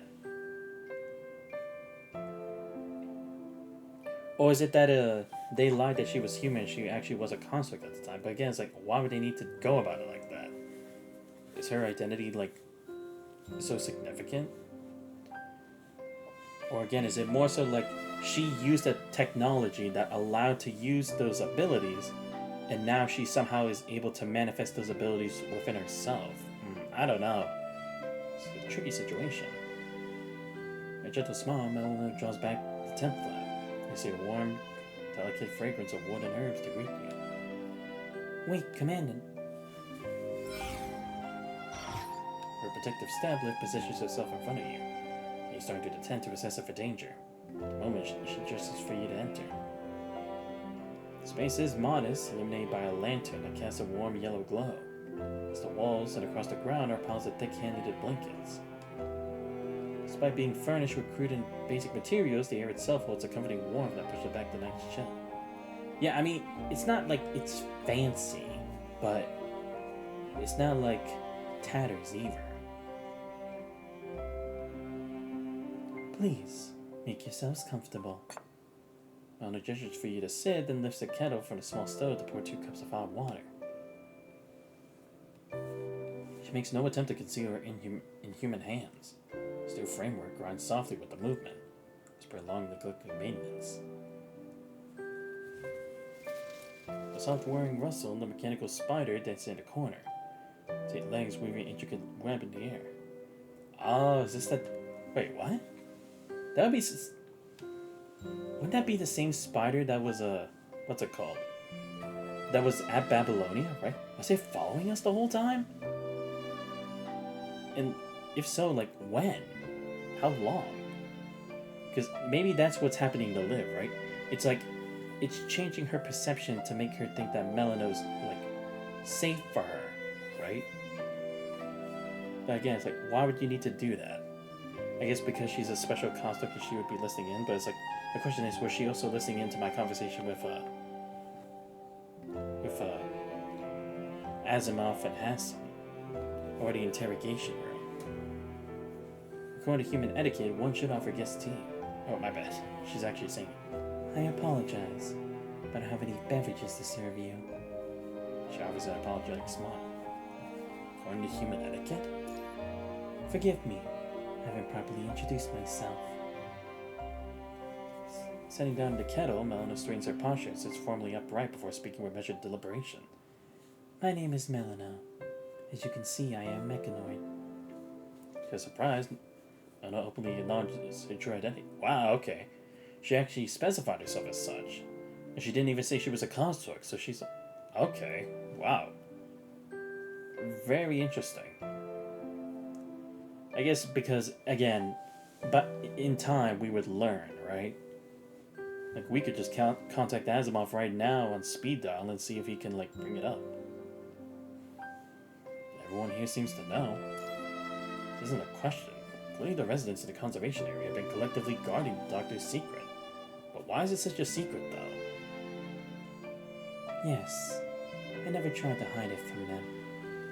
Clear nervousness betrays Melina as she reaches for the kettle, refilling the teacups with a flimsy gesture and to disguise her unease. I've never harmed anyone. I simply live here, helping where I can. I perform minor medical duties, though my practical experience is still limited. Is that all? That is all. Because I have no combat functions whatsoever. That's where he tries to prove her harmlessness. If it is about earlier with Liam, I did absorb his feelings of suffering. That much is true. His twist and fret against each other. Absorbing emotions. Is that your function? No. It is my job. Soft sigh of relief escapes Melina's lips as she's finally found solid conversational ground. Seizes the topic and runs with it.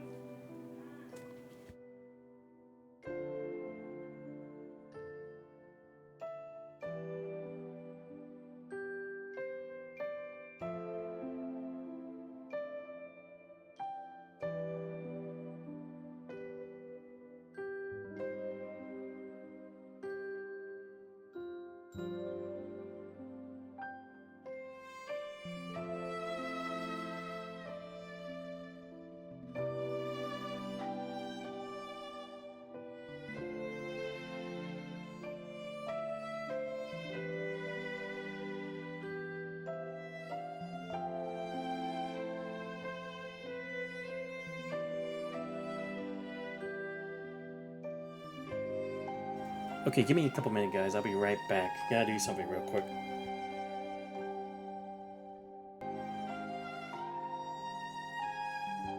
I'm back. Sorry about that. We were just singing my mom happy birthday because it's her birthday today. So, just went to do the whole cake thing. I'm gonna go down later to continue chatting and having dinner, but now, for a complete introduction, I am a psychologist modeled mechanoid psychologist generation 3, serial number 3-0007. Melino is the codename my creators gave me. Psychologist model? During the Golden Age, they did develop them for therapeutic purposes. But if I remember correctly, the project was terminated after the second generation due to ethical concerns. All existing prototypes were supposed to have been disposed of.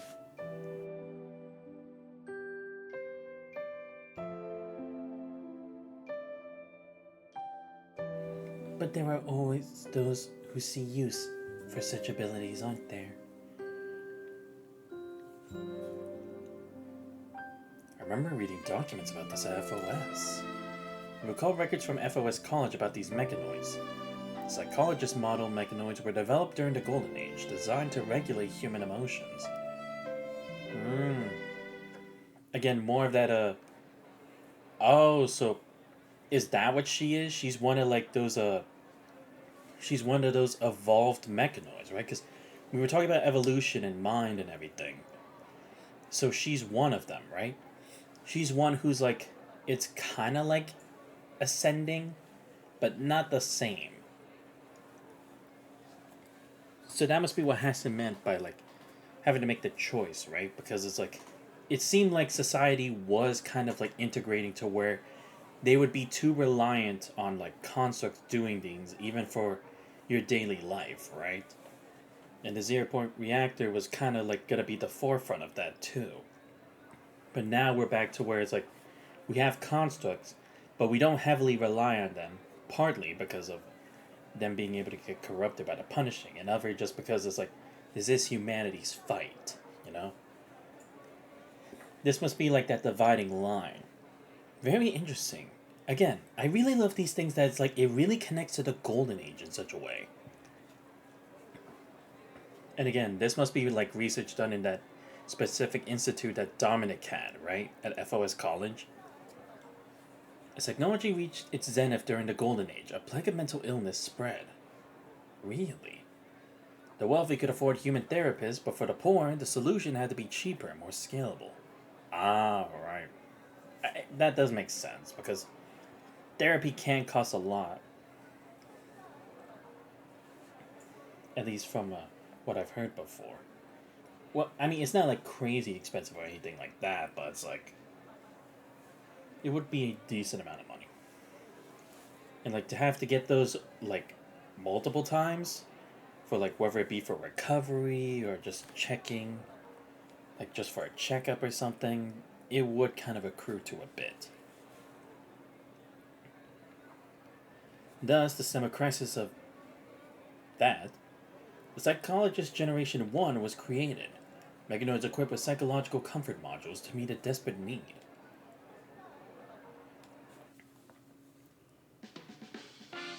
Is low morale impacting your bottom line? Or your team struggling with focus, drive, and a lack of corporate synergy? Introducing the revolutionary Psychologist Generation 1. The future workforce optimization is here.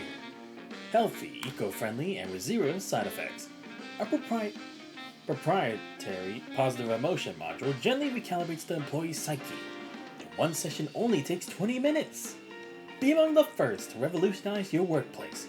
For a limited time, secure Psychologist Generation 1 Mechanoid for a one-time investment of just 199,999 credits. So people selling technology again. Of course. Flickering golden age projection illuminates Liv's terminal. In it, a medical salesman gestures animatedly toward the female mechanoid standing silently behind them, a creation of human-like features.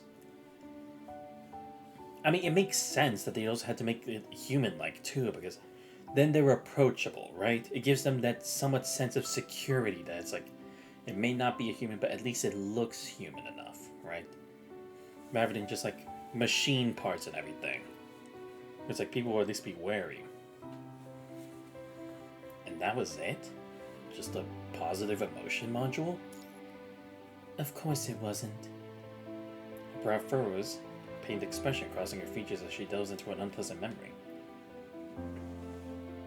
The positive emotion module was just a placebo, a database of basic psychology. It was barely a bandage. The real treatment was the emotion extraction procedure that followed.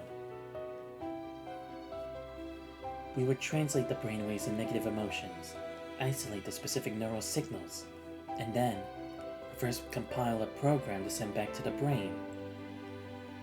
If you eliminate the neural signals for negative emotions, then the feeling itself simply ceases to exist. Wow. So it's kind of like when like you have the idea of like if someone was to take memories from you, it's like imagining if they're like cutting snippets from a film reel, pasting together those that are left over, and just taking that one snippet out. As if it never happened. Wow. Okay, I can kind of see why they'd have to stop at the next generation after that, because that could definitely be used in the wrong hands, and very effectively. My father was a board member at the Medical Research Center. Remember when the Generation 1 model launched? The praise was universal. There was the development of Generation 2 immediately after. Alright, yeah, true. He was part of the medical center back then. I do remember that, because again, it's like, this family was kind of, not well off, but they had a living more than just the average person.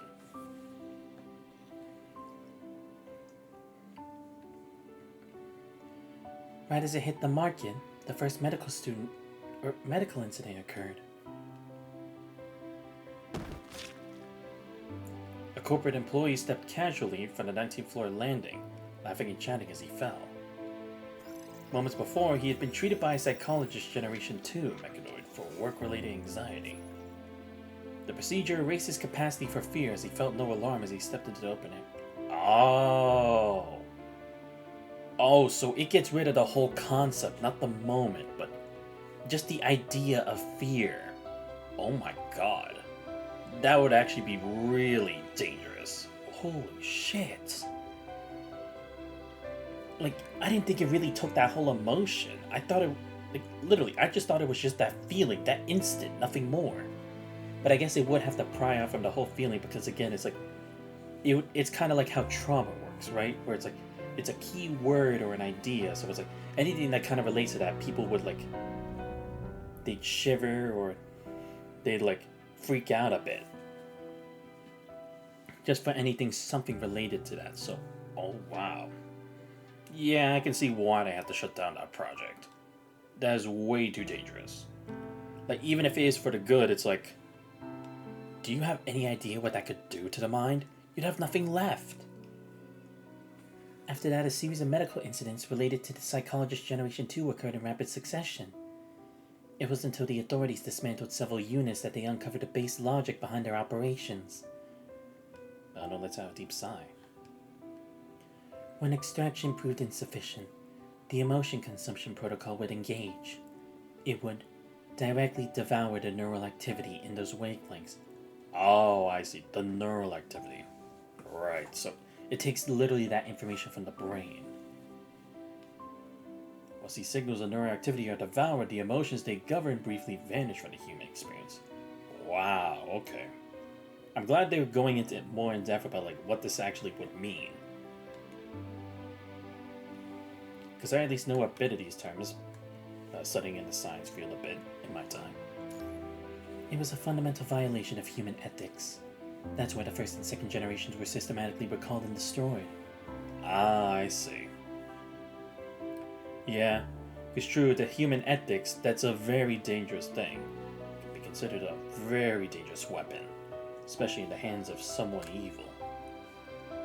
I am a psychologist Generation 3 mechanoid developed in secret. But then, how come Babylonia is okay with this, though? Like, I know, like, maybe she isn't, like, meaning to do this like that, but it's like, I'm honestly kind of surprised they wouldn't have kept it, like, more of a secret, or, like, try to keep her. But then again, I guess that's kind of the point, right? Because then there would be more wandering eyes, and it's like, hey, why do you have this here when, clearly, they were all supposed to be recalled and stuff, right? Just be another weakness to exploit from the world government or something. And again, maybe for the hiding in plain sight, considering how many other mechanoids exist that aren't exactly constructs. Like a good number of the members of the Church of Machina. Wow. We were already in development when Generation 2 was launched. The corporation simply buried our existence deeper. Subsequently, Generation 3 units were manufactured in secret. They refused to abandon their investment. The final batch of us, we were auctioned off to the highest bidders through underground channels. Ah, right, because it's like, they couldn't get rid of it. They just made them. I was purchased by the mining company here. My designation was domestic service, but my true function was to pacify the workers, to absorb their despair and prevent unrest, until the punishing virus came. Oh, okay. I see. So again, it's like, they only had a intimate knowledge of Melano, like Babylonia, but they weren't the ones who assigned her here. Okay, I get it. Because I was gonna say, it's like, that would be way too many slip-ups even for Babylonia, but I see. It was the mining company specifically that did that. They were the ones who directly put her here. I gotcha. I see. So then, again, maybe, and again, I'm just being positive. I'm not saying you completely clears her. So what they're doing, everyone else, is like they're protecting their mother who gives them a warm hug, right? Because she is healing them, in a sense. It's not the most ethical thing in the world, but to them, she's healing them. She's making their lives better.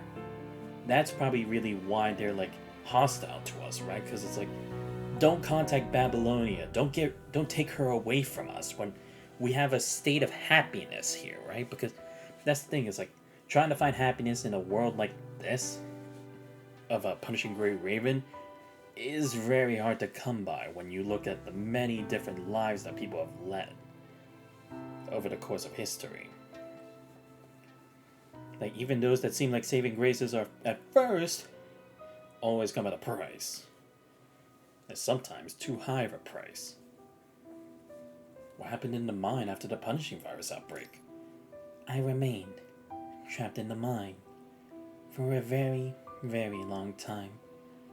Some of the miners died to machines corrupted by the punishing virus. Others in the fight over dwindling supplies.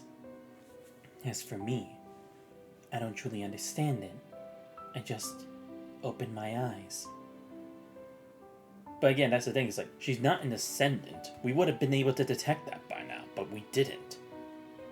So it's like, if she's not an ascendant, if she's not with Babylonia, we can't really say her stance is, like, we can't define it as good or evil yet. We don't know. Because again, we don't know what happened in there. It's like, does she have a connection with the way the punishing are moving? Maybe it's that there's a different construct that's like her, similar to the Generation 3, that's able to affect the minds of other living species, right? But this one can do it with punishing, whereas she does it for humans. Because again, it's like a lot of the things that the corrupted and that the corrupted are doing in the tunnels, from when we got the report from Flyo, it's like, it seemed very weird and not in the nature of them. So it's like someone had to be leading them or giving them specific directions. So it's like, is it possible they could do something like what Melano's doing, but just like more directive?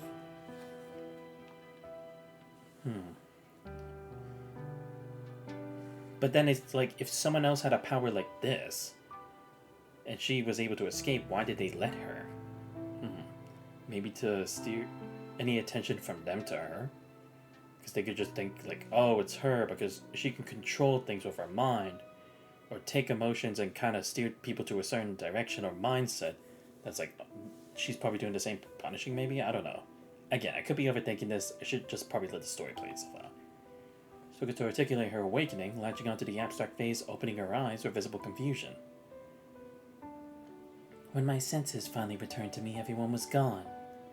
I navigated through the tunnels that hadn't yet collapsed and eventually found this conservation area. At first, I kept my distance. I was too afraid to approach, but in time I saw the humans here didn't fear me, so I decided to stay, to live among them. Then why hide from us? I'm sorry. I heard rumors that Babylonia isn't particularly welcoming to mechanoids. Yeah, that's fair, That's a fair defense. Because regardless of whether she's good or bad, that is a very fair defense. Because again, it's like, we don't have the complete stance of the Church of Machina after some of our confrontations. And there have been mechanoids that have fought against us. So, I can't say, like, with certainty that it's like, no, we're not, we're the good guys. We never do that. Of course I can't say that. But Babylonia with so many different groups with so many different intentions. At which, when those gaze starts away for a moment and she clears her door in embarrassment. I did the same when the rodent squad first arrived. I kept my distance until I was sure they meant no harm. Ah, I see. That's why we didn't really get a report from them about that either. Because it's like, she seems like a very interesting individual that's like, we would want to know about her. I asked them about you, but they didn't know much. Only that you were some elite squad that's really tough. Okay, fair. I mean, to be fair, there are many legends about the Grey Raven Squad. So, I could see why just that a description like that alone would be like, oh, they're coming to take me after all this time. You know? Or like, we can't let this technology fall into the wrong hands. We have to take her away before the Ascendants do, or something. Or again, to recall her, like the others. I was afraid you might drive me away. After all, I'm not human.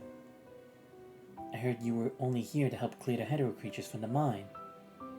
My plan was to stay hidden until you left. But then, Liam. Ah, yeah, because that's the thing, it's like, she could have stayed behind. They could have let us heal her in order to keep her away, right? And be like, oh, the doctor just hadn't returned yet. But to be fair, yeah, she did, like, go out in the open. And it would explain her lack of being able to actually heal people properly and provide aid, like Liv can. I sense his suffering. I couldn't just ignore it. Right, because her directive. For his times with grief. I knew it would expose me. I knew I could only devour his fear and pain. That it wouldn't heal his injuries. But... Reynolds' voice trembles. He was calling for his mom. I just couldn't leave that boy there in so much agony. All I could do was try some basic medical techniques from my database, hoping to ease his suffering, even just a little.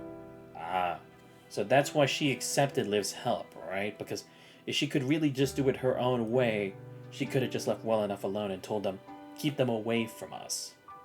But she did take on Liv's help, being that it's like, she can't do it. She does need help. Okay, fair. But what about the spider, though? That's my main concern, because it's like, supposedly there was one in the cabin before, at Babylonia, and then one here. But it could just be it's not like the same one, and they're like different ones. Like, one's a regular spider, the other one's like the mechanical one, and trying to like insinuate that it's like, no, Melano's evil, and it's like just actually something completely different, but I don't know. I like these twists and turns, though. But I didn't know any other procedures. The painkillers were all gone. I could only do the one thing I was built for. Right, because again, in the end, this place is low priority, according to Babylonia. And again, it's because they've been low priority that she's been able to hide herself like this for so long. Faint trail of tears traces her path down her cheek. Stunned, Melano scrambles for her cloth, trying to reeling at the biological impossibility betrayed by her own mechanical body. Forgive me. She just wanted to help people. Even if she didn't know how, she tried her best. Again, I'm not gonna say it's like, I'll completely, like, clear of all suspicion, but at least from what we've seen, it's like, yeah, she could have done things differently, right? She could have tried to, like, manipulate things to an extent to keep her hidden from us longer. She didn't have to take certain actions, but she did. Soft sign, Officer Hankichi. We're not going to hurt you. In fact, we've become friends with many mechanoids who are kind of humans. Haven't any other mechanoids tried to contact you?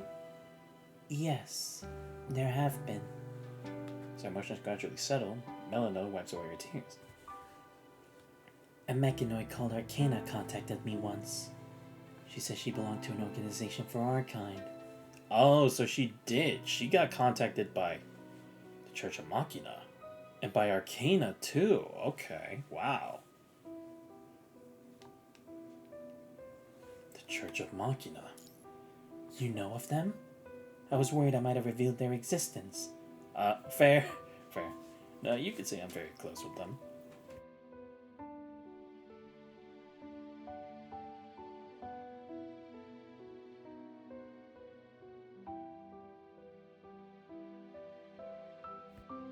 Because, I mean, to be fair, we know a good number of them. Why didn't you go to them? Find your own kind. Wouldn't you be safer with other mechanoids? Yeah, that is a good question. Because, again, it's like, if she was worried about people ever finding out who she is, She could have gone with them. They did give me an address, a place where I could go and live with them, but I don't want to leave the humans behind. As tears fade, a gentle smile dawns on Melena's face. I don't want to leave them. I love these humans, and my existence depends on them. Right, because we saw that too, right? In Nanami's story, the first one. For a lot of mechanoids, their existence wouldn't be solidified without humans, because they're there to support them, to help them, to comfort them, to make life easier. Without that, their prime directive would be more like a curse. Just like waiting and waiting and waiting, and nothing happening. It is very interesting because it is kind of like correlating with some of the facts we know. Smiles with genuine warmth. It's the core programming of every psychologist mechanoid. Even with self-awareness, had no desire to break free from this fundamental logic.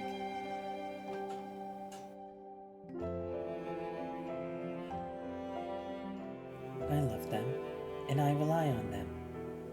Severing Melena's innocent smile, you exchange a subtle glance with Liv. This mechanoid shows no obvious abnormalities. At least no trace of the punishing vibes. She appears to be just like Nanami, Hanying, and the other mechanoids you met. You see, that's the thing, it's like... Again, it's like... I don't believe it could be her. That's like... She would lead us here just to be like, oh no, I'm innocent, right? I mean, again, I guess it could be a trap of like lowering our guard and everything.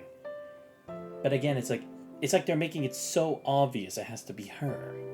I can't tell, it's like maybe she has another personality, or it's her prime directive taking charge instead, or maybe it actually is someone else. It's not that easy to tell. But like I said, I could just be overthinking it. She's spinning a web. But again, it's like the fact that she knew the name Arcana, though, that's the other thing, because we kind of know how they label or title their members, like Chariot, the Hanged Man, and all that. So it's like we can at least say for sure that that title does hold weight.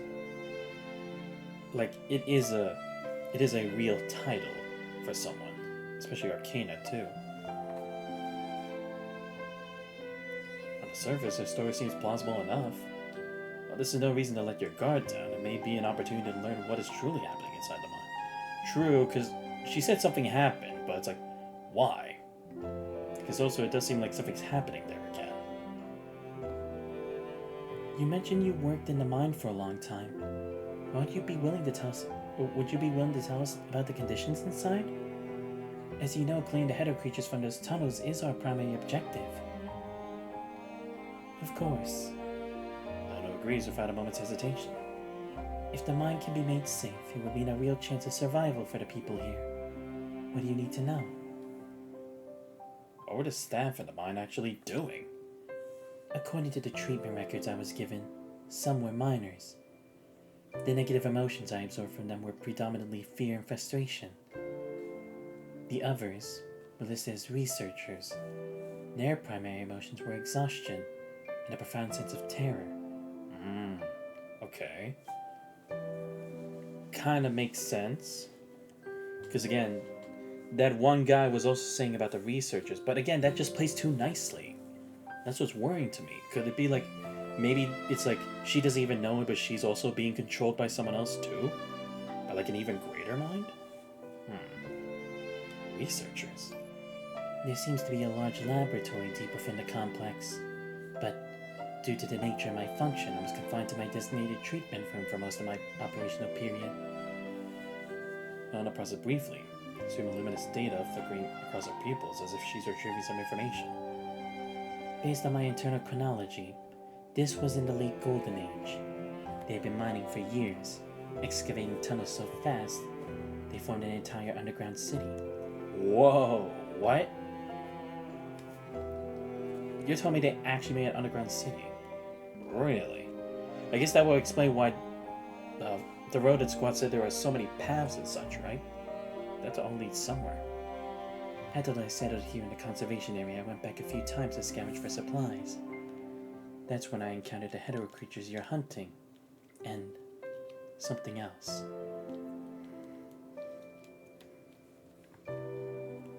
else did you find? A child. A child? Inside the mine? The vast physically stunned. In times like these, an adult can barely feed themselves. How could they hope to raise a child?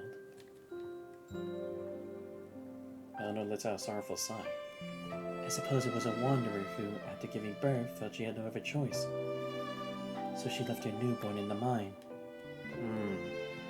Okay. That time I was searching an old warehouse in the mining sector, hoping to find any leftover painkillers.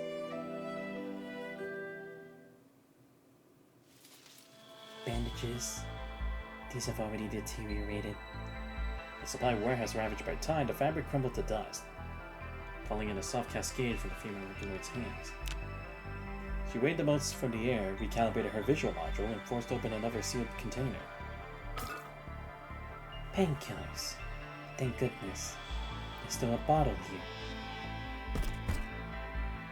Clutching the barely usable painkillers, Melina was about to return to the conservation area when she noticed several hetero creatures converging in the same direction. Faintly, another sound could be heard from that direction. Crying? How is that possible? Base level protocol to protect infants was triggered within her data core. Offering no resistance to the directive, she walked straight into the depths of the pitch black mine shaft. The hetero creatures had gathered surrounding an infant. They were preparing to attack. I drove them away and rescued the child. I paid for it with one arm. Did you find out where the hetero creatures came from? I'm sorry.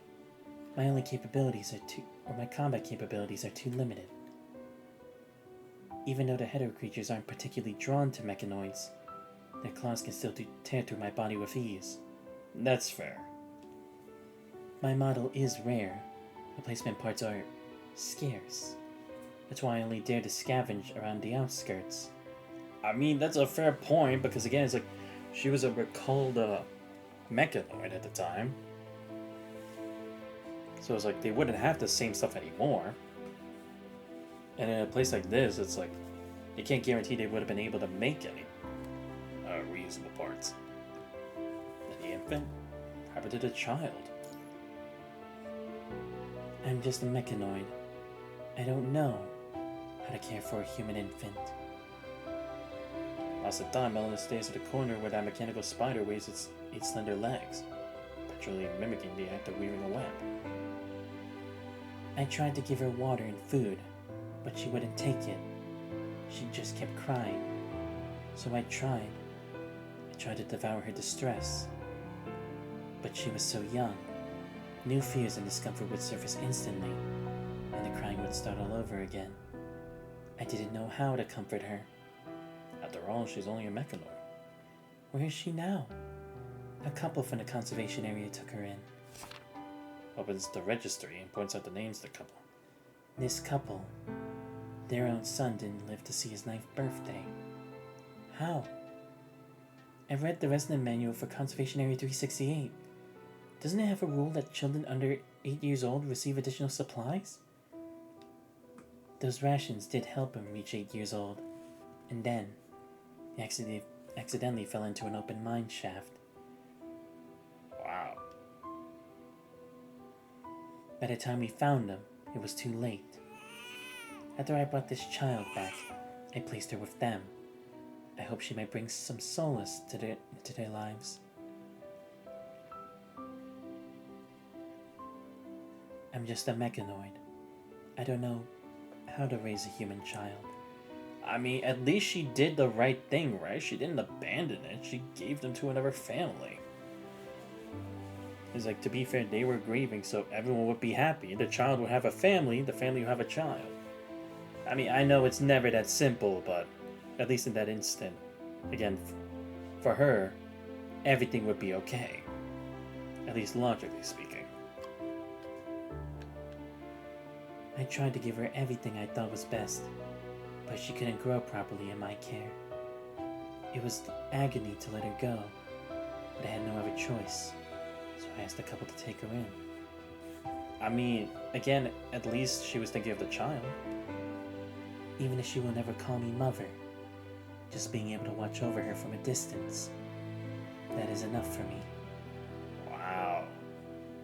Damn, that's a heartbreak. Shit, man. I don't know. I don't know where this story's going anymore. Like, seriously. Again, it's like, it just makes it seem like it's too obvious that it's like, well, I know that, like, she's the bad guy, but again, it's like, I don't know. Even with everything she's telling us, and a lot of it seems to correlate with the facts that we know, does that necessarily mean that it's like she couldn't have been part of it in some way? I don't know. I'll do one more and then we'll end the stream for tonight.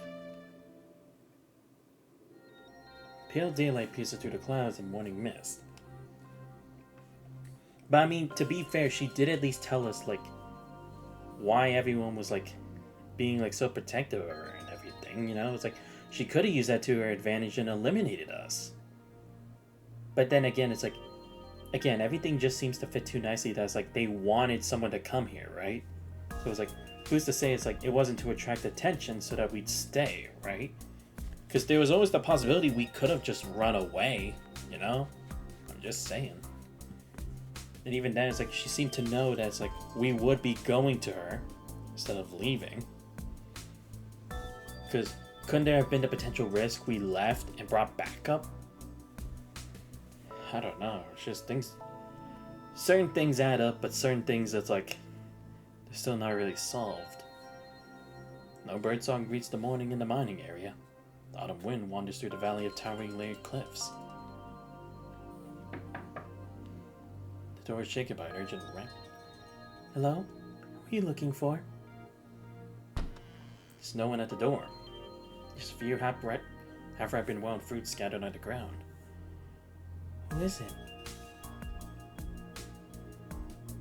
As Ev gathers them, she glances around and catches a glimpse of blue hair peeking out from around the corner. Hello. Oh! This is supposed to be like the child we gave the extra food to, right? The extra girl? She tries to approach, but the moment she draws near, the child startles like a frightened animal and leaps up and dashes away. Wait, what's your name? Before she can even finish her words, the child has already vanished into the deep shadows between the buildings. Well, maybe that's the child, you know? Maybe she's the one that, what's it called? The one that, Melano found. Maybe. Am I really that scary? Unable to make sense of the encounter, Liv returns to her room with the wild fruits and finds you awake. What was it just now? It was that little girl from last night. The one you gave your food to. Did she need something? She's already gone. Just left these fruits for us. I think they're from that small grove near the mining area. The one we passed yesterday. Wild fruits display unripe greens and muted reds. They don't look appetizing, but in this resource star conservation area, they must be a rare delicacy. Why would she give these to us? This conservation area is too small to be self-sufficient. There are barely any credits in circulation. The only thing people have to trade are their meager food rations and their own labor. Those few fruits could have been traded for extra gruel. Yeah, that's true. Might be your way of saying thank you for last night. I've been keeping an eye on her for a while now. She always seems to get picked on. Perhaps because she's the smallest? You try to recall what the little girl looked like. She looked to be about 7 or 8. Yes, she does look about that age. Back on Babylonia, she'd be safe in the youth center. Yesterday morning when I was out investigating, I saw her surrounded by a few of the older children.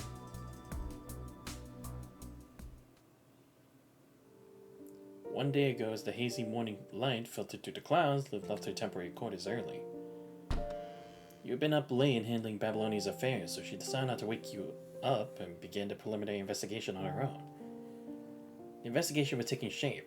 A conservation area resident named Calm had heard relevant information in the medical station, so she would start her search there. Right, but again, it's like, why would he have heard that information? It's like, it doesn't seem like that's information from like 20 years or that long ago, right? Because the researchers should be gone by now. Unless the researchers are the ones who actually have the way of controlling corrupted. But again, it's like they heard it at the medical station, so why would that have been brought up? Whilst they thought about how to proceed, Liv hurried past the tent. Just ahead lay the central plaza.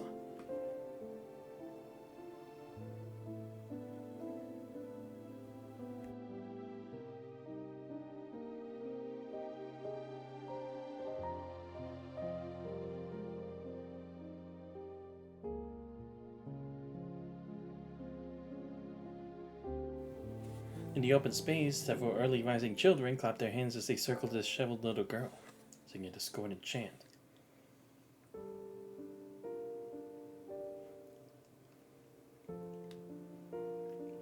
Children's innocent malice was like a potato spreading in darkness, growing unchecked in the damp shadows of their imaginary world.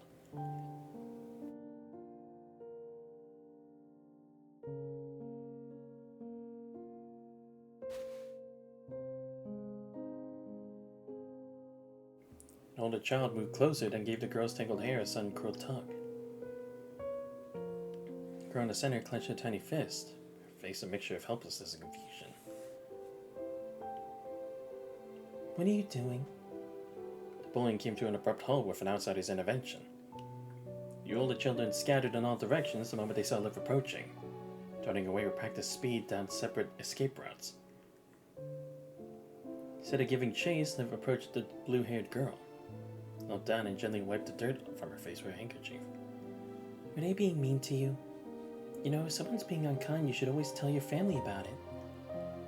What is family? Confusion filled the girl's brown eyes. Family, well, is the people who care for you, like your mom or dad, or brothers or sisters. Liv looked equally bewildered. Concepts as basic as mom and dad should be among the first words a child learns to speak, and yet... I don't know what any of those are supposed to be. The girl's hair was tangled and unkempt, close stained with the grime that spoke of long-term neglect. Mom, I do have... Mom, where? Unfamiliar words tumbled out awkwardly from her lips. She repeated them, small brow furrowing with growing distress.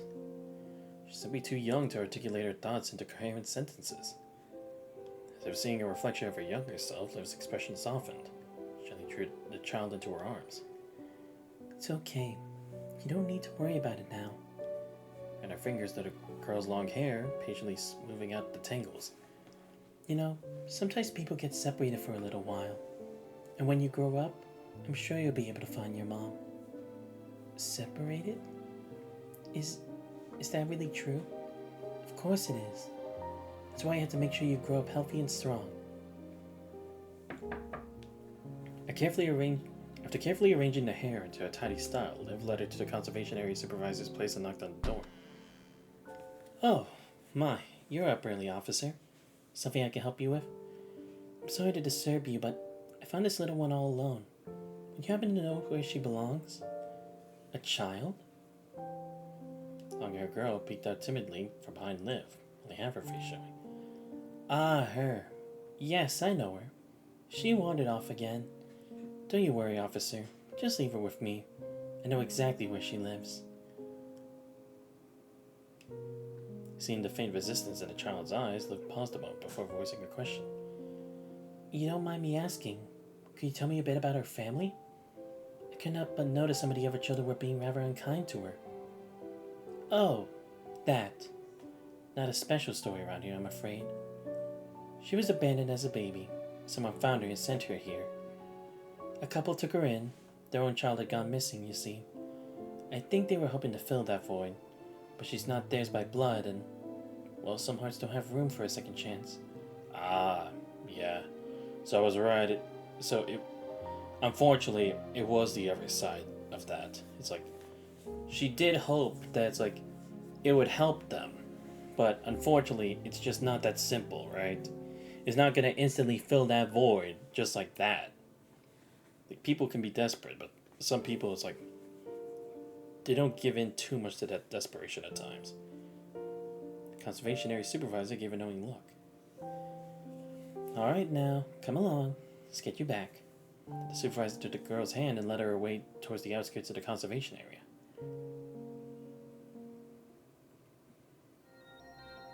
But it's like, why didn't they give her back to Melano then, right? Because it's like, she could have tried to find another family. But then again, I guess even then, Melano still wouldn't really know what to do. Because again, it's not like she doesn't want to take care of the child. She wants to. It's just that she doesn't know. Abandoned at birth. So she doesn't even know what family means. Or who her mom really is. There's part, but you find yourself at a loss for words. Shadows cast by sunlight, countless similar tragedies unfold unseen. Let's try our best to resolve the situation here. Find a person familiar with the mining area, clear the hetero creatures there. This conservation area grows more prosperous, then perhaps this child can receive more food and care. Yeah. It presses her lips together and then opens a terminal to organize the information gathered over the past few days. The list obtained earlier contains a total of 7 people, including the doctor. The 2 patrol members were merely passing through the area. By analyzing their movement against the conservation area's entrance surveillance footage, you can calculate their walking speed, the exact time of passage. What about those 2 in the medical station? I've already spoken with Melano and personally checked on them.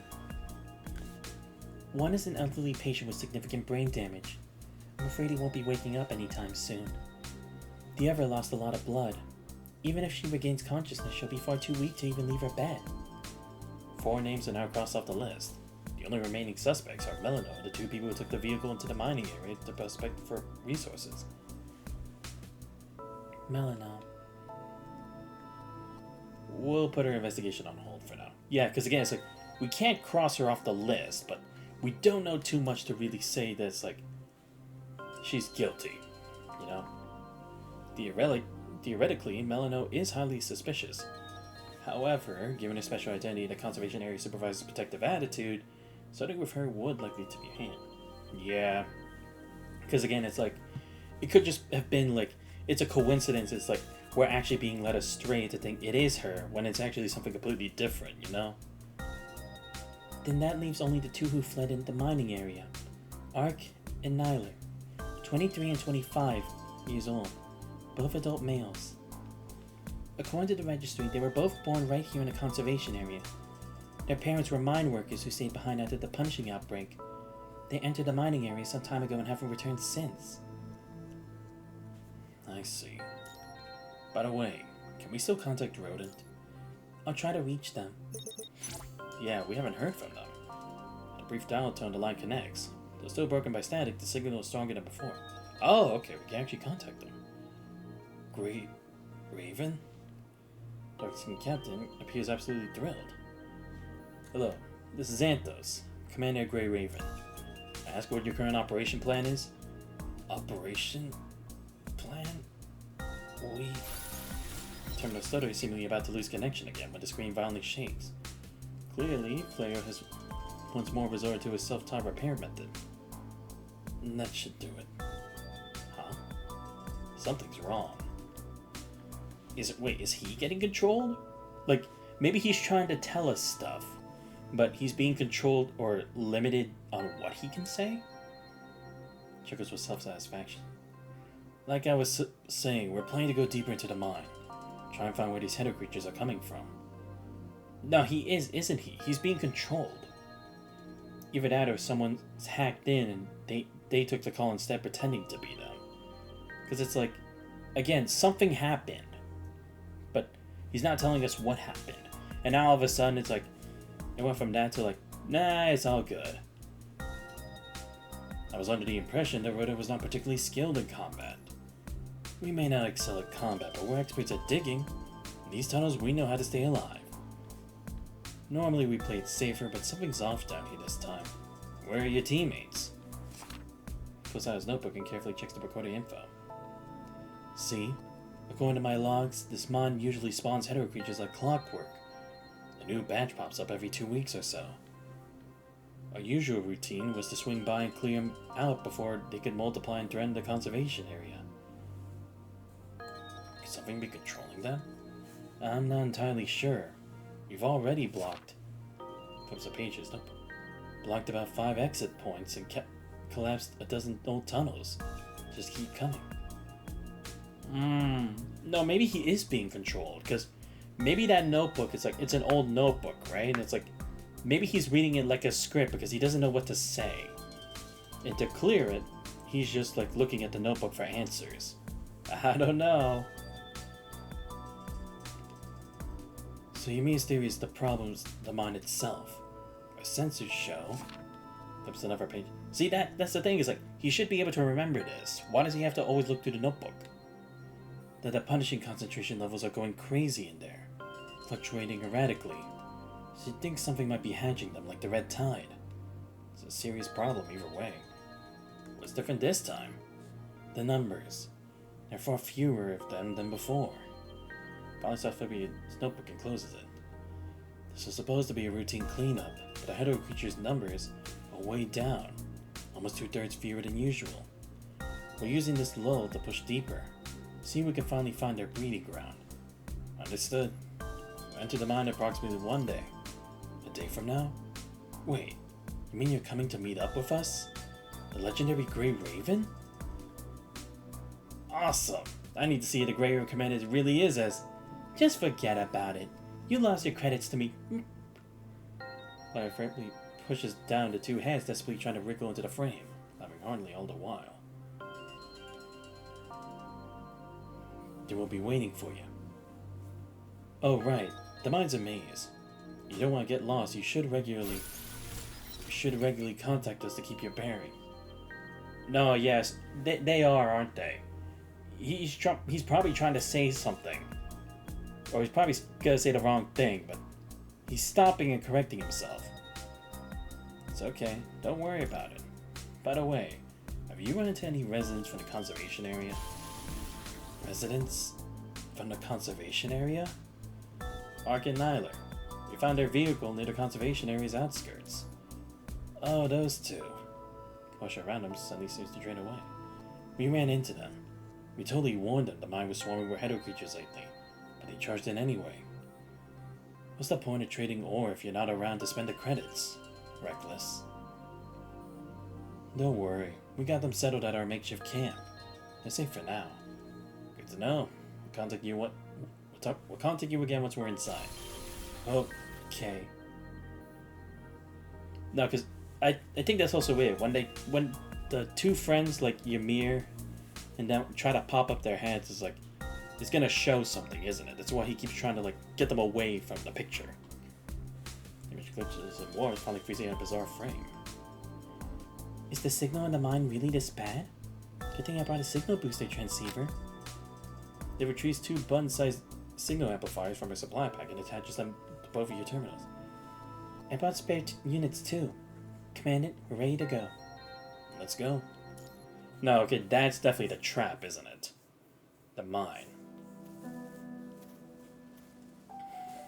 I don't like this. But again, it's like, I don't know who could be leading this. It could just be someone completely new. Leaving the conservation area behind, the two of you return to the narrow path. Massive primordial rocks stand like sentinels on either side, while a grayish-white mist curls through the dark, glooming mountains, saturating the air with a thick, cloying presence. Why does this path feel so unfamiliar when you walked it before? Heavy fog slithers along the narrow passage. Oh, don't tell me they're trying to pull like a Hanying Floating Record 1 type shit. Liv? Liv? Raise your voice slightly, causing Liv to flinch. Pupils contract as the jolt finally snaps her back to reality. I'm sorry, Commandant. Just a little lost in thought. They press their lips together, for a tinge for hesitation. Commandant, is this the same path we took that day? Terminal's map reveals that beside your entry path, only one other trail crosses the conservation area. A route leading directly to the mining area. It is the same path. You notice something? I'm not quite sure, but something about this place feels off. Just keep going a little further. Mountain fog gradually swallows the path, blowing everything into a formless haze. For a moment, it's impossible to discern any way forward. The fog is so thick. Wait, I see it. It's definitely right. That's our vehicle from last time. Through the hazy mist, the vehicle stands like a silent signpost, marking the spot the two of you had reached in your previous visit. The backup power supplies make the repair simple. With barely any effort, the engine roars to life. The vehicle's compact cabin provides a sense of security as you speed along, gradually dispelling the oppressive weight of thick fog and looming rock formations outside. The road is much clearer from here. At this speed, we should reach the mining area in about 30 minutes. It abruptly cuts itself off and slowly brings the vehicle to a halt. What's wrong? Fog wraps the landscape in a thick veil, hiding any unusual details. Puzzled, you step out of the vehicle beside Liv. What is this? Two of you stop before a patch of underbrush several meters away from the road. A wide swath of vegetation lies flat and bent, creating a trail that stretches far into the distance. What, so someone drove a vehicle here? Why are there drag marks here? Why would they transport supplies or minerals through here? Right, because it'd make it harder to move. Even in times of peace, transportation routes rarely deviate from the established paths, let alone in the current situation. After a silent shared understanding with Liv, you both return to the vehicle and adjust your course. The vehicle races forward. Time becomes distorted, devoured by the thick fog until the duration of your travel is almost impossible to gauge. Then mist swirls between towering rock formations. Then through the haze, a massive crater of jagged, uneven edges gradually materializes ahead. Is this also part of the mining area? 368 is certainly hiding a lot of secrets. As you continue forward, a large artificial platform materializes ahead of your vehicle. Rust covered mechanical parts lie scattered across its surface like forgotten bones.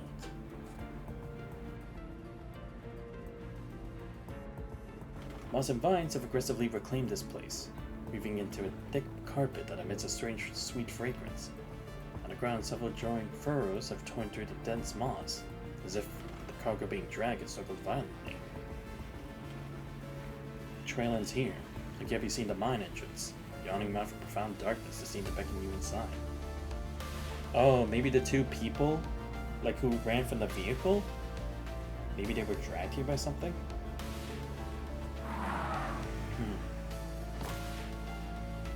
You exchange a knowing glance, shut off the engine, and exit the vehicle. With deliberately lighted footsteps, you cautiously cross the threshold into the mine. No, I want to continue with the mystery, but I think this is a good place to end the stream because I have work tomorrow. And I want to actually get a good amount of sleep so that, so I want to go have my dinner, then get a good amount of rest for work tomorrow so I can do my stream properly tomorrow. But wow, very interesting. This actually has got me, you know? I can't really tell what's going on here. Because again, it's like, at one point it's like, it seems to all point to Melano. But again, it's like, that would be too simple. And the fact that we got here means someone wanted us to come here, right? Because there were too many coincidences piled up. And the fact that Babylonia couldn't really sense, like, that the guy had, like, stowed away onto a ship to get to Babylonia and got through all their checks. There is no way. It can't be that simple. And this whole thing with evolution in mind is very interesting. And also the fact that Melano actually gave us this information, and it seems to be true for the most part, according to Liv. It does seem like she was contacted by the Church of Machina at one point, because again, it's like, you wouldn't know Arcana's like a member of their group, or that's a title from their group, unless you actually met with them before, but I digress. Anything could have happened, or it's like, maybe she was good and then she got taken over, I don't know. But again, it seems like, at least to me, the Rodent Squad ain't doing so hot. Again, I'm assuming they're being controlled or something, but it's like, would it really be Melano with how much information she's already given us? But again, it's like, it could just be to lower our guard, so it's like, no, it couldn't be her, because it's like, why would she go out of her way to do so, when, in fact, that would give the sense of security. But it is a very interesting and kind of spooky kind of mystery, I'll be honest. I didn't think it would really be spooky, but it's like, I'm getting chills when learning about some of these things. Like, even the fact that it's like, to extract neural activity that logs onto certain feelings? Like, wow. That actually sounds scary. But anyway, let me give a huge shout out to everyone who showed up to the stream. Shout out to my boy Renew and my senpai Guardian Soulblade for both showing up to the stream. Great channel, Yibo. But yeah, this story is definitely getting very interesting. I'm liking it so far. It's like, I have so much like confusion and stuff, and it's like, I'm trying to figure out where I would play along into this, but I honestly don't know. But again, great to have Liv back actually here. Unfortunately, we only got to have like one point of like action with Liv, but I'm sure that will come around later on. Probably after we get to this part when we actually explore the mines, but I really am liking this mystery. And like I said, we'll see what I stream tomorrow. It could be Star Rail, it could be Do a Night Abyss, or it could be PGR.